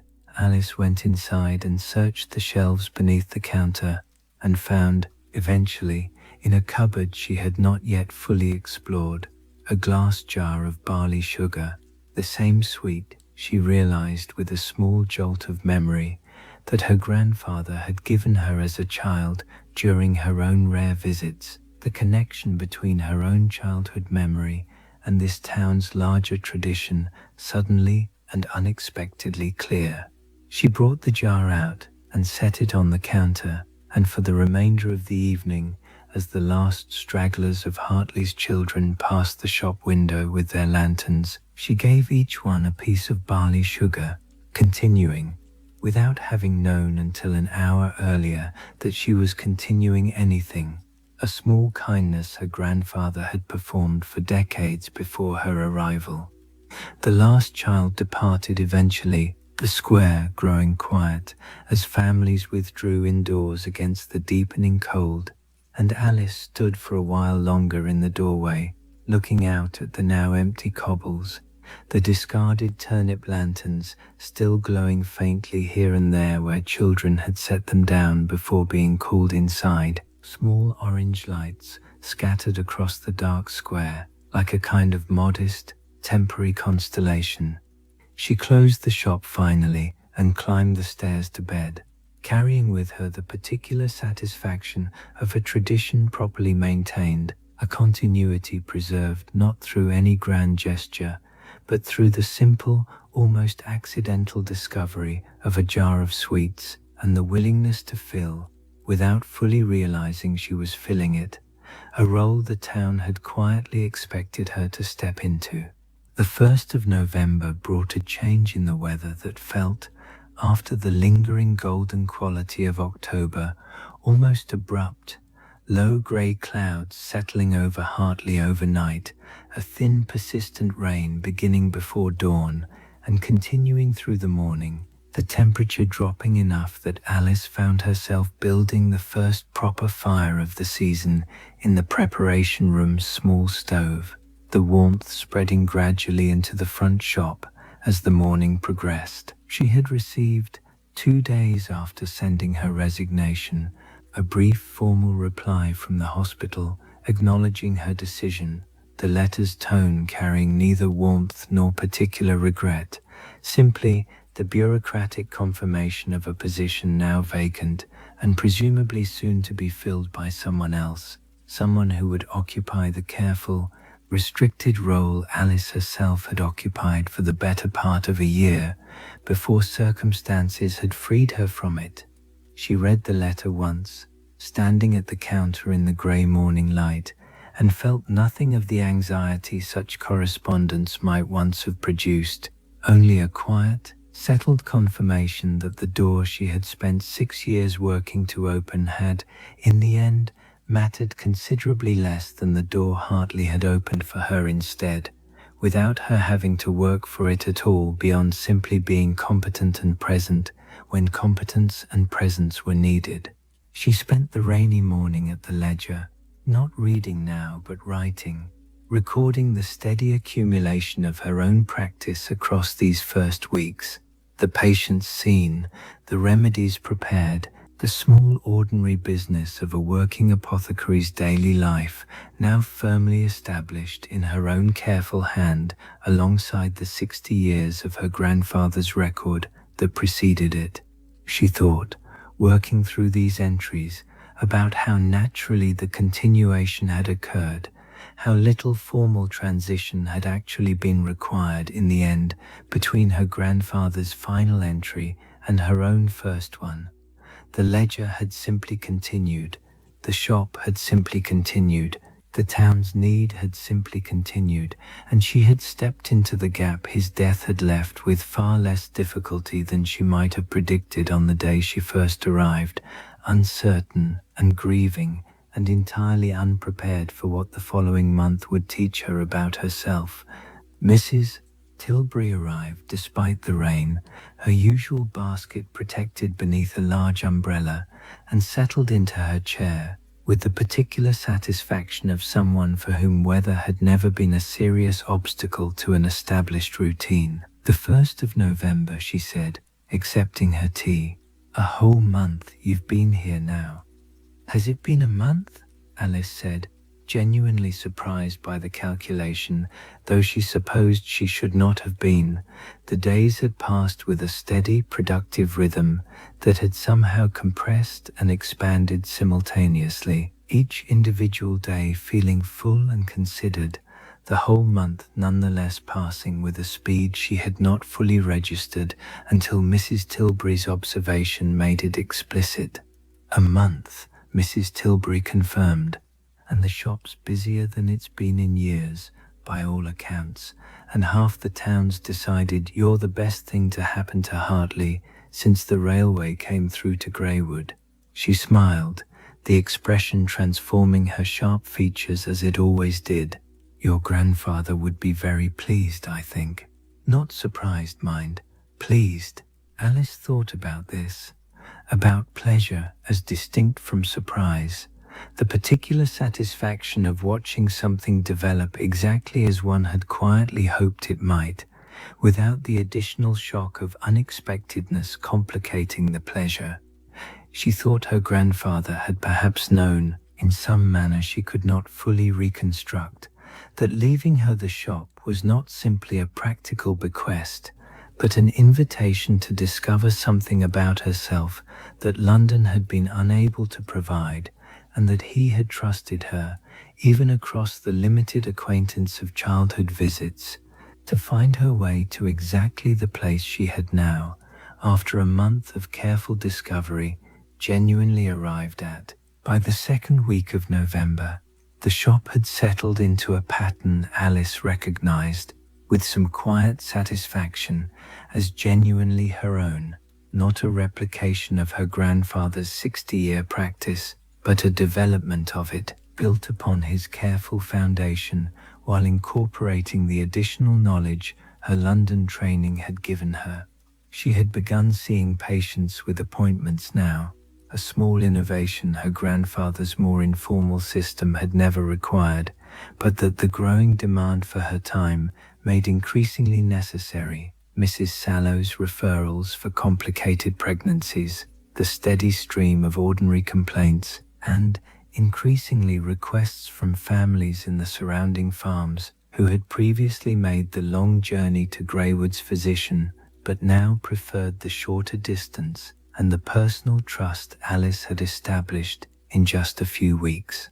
She had expanded the preparation room's working stock to include several remedies her formal training favoured that her grandfather's traditional apothecary's practice had not emphasised, the shelves gradually accommodating both traditions side by side, much as the pharmacopoeia's margins now held both his handwriting and hers in careful conversation across the gap of his death.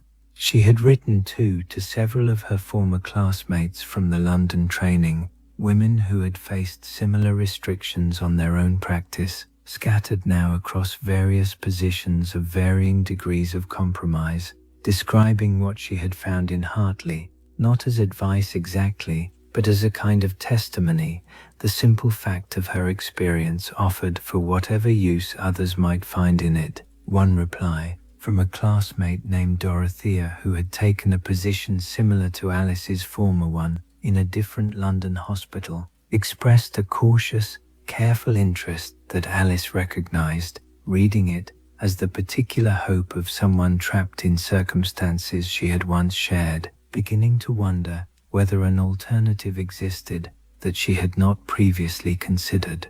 "I do not know if such an opportunity would present itself to me," Dorothea wrote, "but I confess I find myself thinking, since your letter, about towns without physicians, about the possibility that competence might matter more in such places than the formal permissions London insists upon. I wonder if you would write more, when you have time, about how you came to find your particular situation, and whether such situations are more common than I had previously imagined." Alice wrote back at length, describing not only the practical circumstances of her grandfather's bequest, but the larger pattern she had begun to recognize, that England's smaller towns, lacking the dense concentration of credentialed physicians that London's wealth and population supported, often held exactly the kind of gap that her training, however formally unrecognized, could fill, and that other women in her position might find similar opportunities if they were willing to look beyond the capital's more visible but more restrictive medical establishment. She did not know, writing this letter, whether it would lead anywhere for Dorothea or for any of the others she eventually wrote to with similar accounts. But she found a quiet satisfaction in the writing itself, the sense that her own particular discovery, however much it had depended on the specific accident of her grandfather's bequest, might nonetheless illuminate a path that other women, facing similar restrictions, could potentially follow by different means.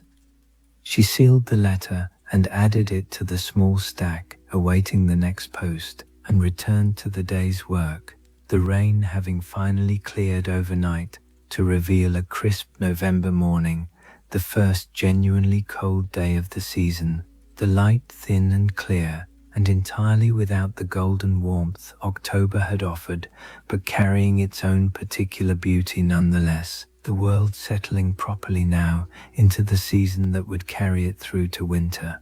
On a quiet afternoon in mid-November, with no patients scheduled, and the shop's ordinary business momentarily still, Alice found herself drawn back to the preparation room and to the row of bottles she had not disturbed since her tearful evening with them weeks before. She stood before them now with a different quality of attention than she had brought on that earlier occasion, not the raw shock of fresh discovery, nor the careful grief of full understanding, but something calmer, more settled, the attention of someone who has lived with a piece of knowledge long enough for it to become simply part of the accumulated understanding she now carried about her grandfather and about this place. She had decided, in the intervening weeks, what she wished to do with them, not the question of moving or disposing of them, which she had already resolved should never happen, but the question of whether some small acknowledgement beyond simple witnessing might be appropriate. She had found in her grandfather's collection of bottles and supplies a small brass plate of the kind used for labeling permanent fixtures, and she had, over several careful evenings, engraved upon it a brief inscription. Working slowly and with considerable care to achieve lettering she judged adequate to the purpose. She brought the plate now to the preparation room, and with a small length of ribbon attached it to the shelf beneath the row of bottles, not obscuring them or altering their order in any way, simply adding below them a small permanent marker of what they represented. Eleanor Holt, 1819-1850, remembered faithfully every year by the man who loved her. She stood back and looked at this small addition, understanding that it changed nothing practical about the bottles themselves.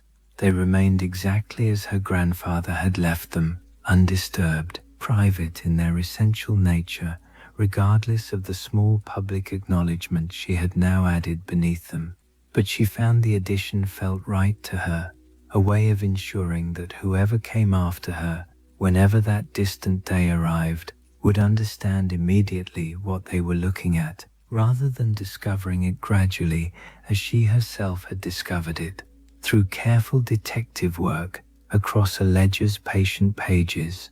She thought, standing there, about the larger pattern this small gesture represented, the way her grandfather's private grief, conducted in such absolute secrecy across 23 years, had nonetheless left a trace sufficient for her to find and understand it, and the way her own small addition now ensured that trace would remain legible to whoever followed, the chain of memory extending forward, even as its original private meaning receded gradually into history.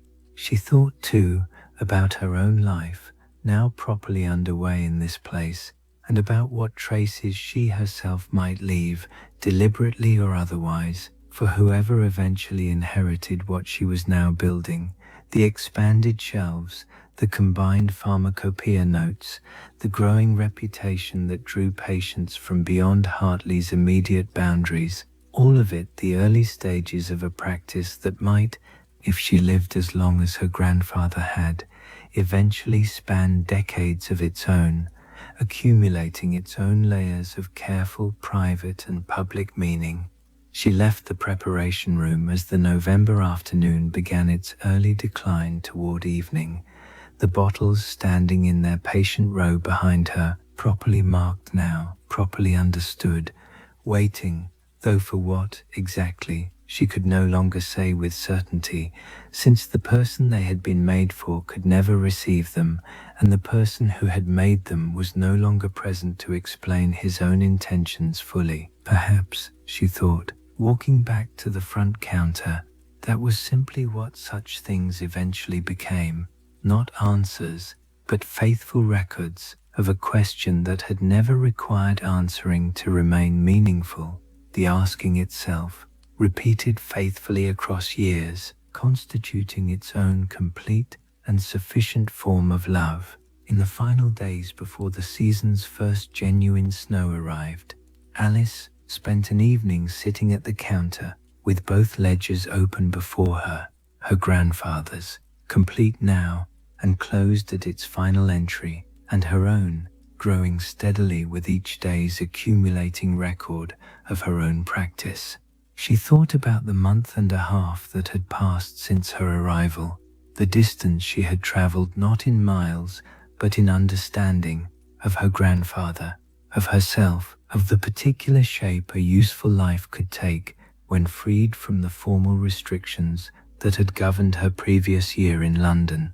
She thought about Thomas Drayton's hand, fully healed now, the young man having returned once more simply to show her the scar, proud in the particular way young men were proud of marks that proved their resilience. She thought about the Pollard child, born in such difficult circumstances, now thriving, by all reports, in the ordinary, unremarkable way infants thrived when nothing further went wrong. She thought about the dozens of smaller patients, the coughs and fevers and minor injuries that constituted the great unglamorous bulk of her daily practice, each one attended to with the same careful attention she had once been permitted to offer only in the most limited supervised circumstances. She thought about the garden, dormant now beneath its first hard frosts, waiting through winter for the spring planting she had already begun, in her mind, to properly plan. She thought about the bottles in the preparation room, marked now with their small brass plate, standing in patient witness to a devotion that had found, eventually, its proper acknowledgement. She thought about the sign above the door, still reading Holt, Apothecary, and understood that she had in fact made her decision about it weeks before, though she had not fully articulated the decision even to herself until this quiet evening. She would not change it, not because she felt herself merely continuing her grandfather's identity rather than establishing her own, but because she had come to understand the name above the door not as belonging to any single person, but as belonging to the practice itself, the continuous decades of careful, useful work that had occurred beneath it, and would, she now firmly intended, continue beneath it for as many years as she herself was given.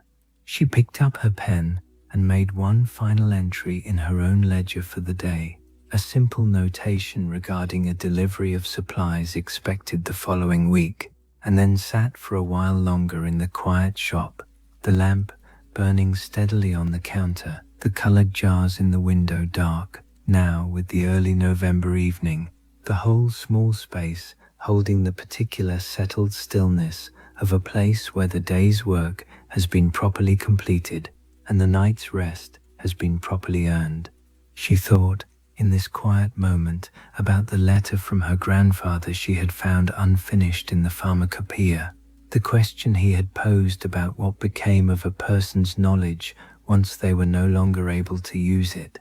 She understood now, with a completeness that felt entirely earned through these weeks of careful daily practice, that she herself constituted the answer he had never lived to write down, that his knowledge had not in fact ended with him, but had found its way forward into her hands, combined now with knowledge of her own that he could never have anticipated, the whole continuing forward into a future neither of them could fully have predicted, but that both of them, in their different ways, across the gap of his death, had worked together to make possible.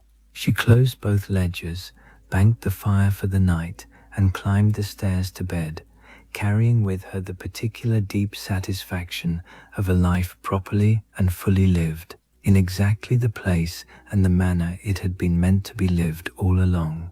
And that is where we leave Alice Holt tonight, in the apothecary's shop at Hartley, where the November evening has settled fully into darkness, and the colored jars in the window, red, blue, deep green, sit dark and quiet now, their daytime brightness extinguished until tomorrow's sun returns to wake them. The shop holds its particular accumulated quiet, the quiet of a place where careful work has been done for 60 years by one pair of hands and is now being continued faithfully and with growing confidence by another. The shelves stand in their long familiar order, hundreds of small bottles each labeled in two hands now, the elder's careful, precise script and the younger's steadier developing one, side by side, a continuous record of attention spanning generations. The ledger lies closed on the counter, its leather cover worn smooth by decades of opening and closing, 60 years of one life's careful record, followed now by the beginning of another's, the two joined seamlessly across the single page where an ending became, without any great ceremony, a continuation instead. In the preparation room, 23 small bottles stand in their patient row upon the highest shelf, marked now with a small brass plate that ensures their private meaning will outlast the private grief that made them faithful witnesses to a devotion that asked nothing in return except the simple continuation of its own faithful practice year after year, until the practice itself became the entire substance of what it meant to remember. Beyond the preparation room, through the small back door, the garden lies dormant under its first hard frosts, the bare beds patient and waiting, holding within their cold soil the quiet promise of whatever spring will eventually bring. Chamomile and lavender continuing their decades of cultivation, and beside them, now, the beginnings of additions a new hand has only just begun to plan. The fire in the small stove has been banked for the night, its coals settling into the slow, patient burn that will carry a little warmth through until morning, when it will be coaxed back to fuller life for another day's work. Sleep now. The shop will keep through the night in the manner such places always keep, not through any vigilance required of it, but simply through the patient persistence of a building that has stood in this square for longer than anyone now living can properly remember, holding within its walls the accumulated care of everyone who has ever worked carefully behind its counter, attending to whatever small or considerable need walked through its door. Above the shop, in the small bedroom that was once her grandfather's and is now entirely her own, Alice Holt sleeps the deep, settled sleep of someone who has found, after a long, uncertain search, exactly the place and the purpose she was always meant to occupy. Not the largest possible sphere her training might have permitted, but the truest one, the place where what she knows is needed completely and used completely, without restriction, without permission required from anyone beyond the simple daily proof of her own careful competence. The sign above the door reads, as it has read since 1814, E. Holt, Apothecary, a name that belongs now to no single person, but to the continuous patient practice of careful attention that has occupied this small shop for 60 years, and will, if the future holds anything like the promise this particular November evening seems to suggest, continue for a great many years more. Rest well.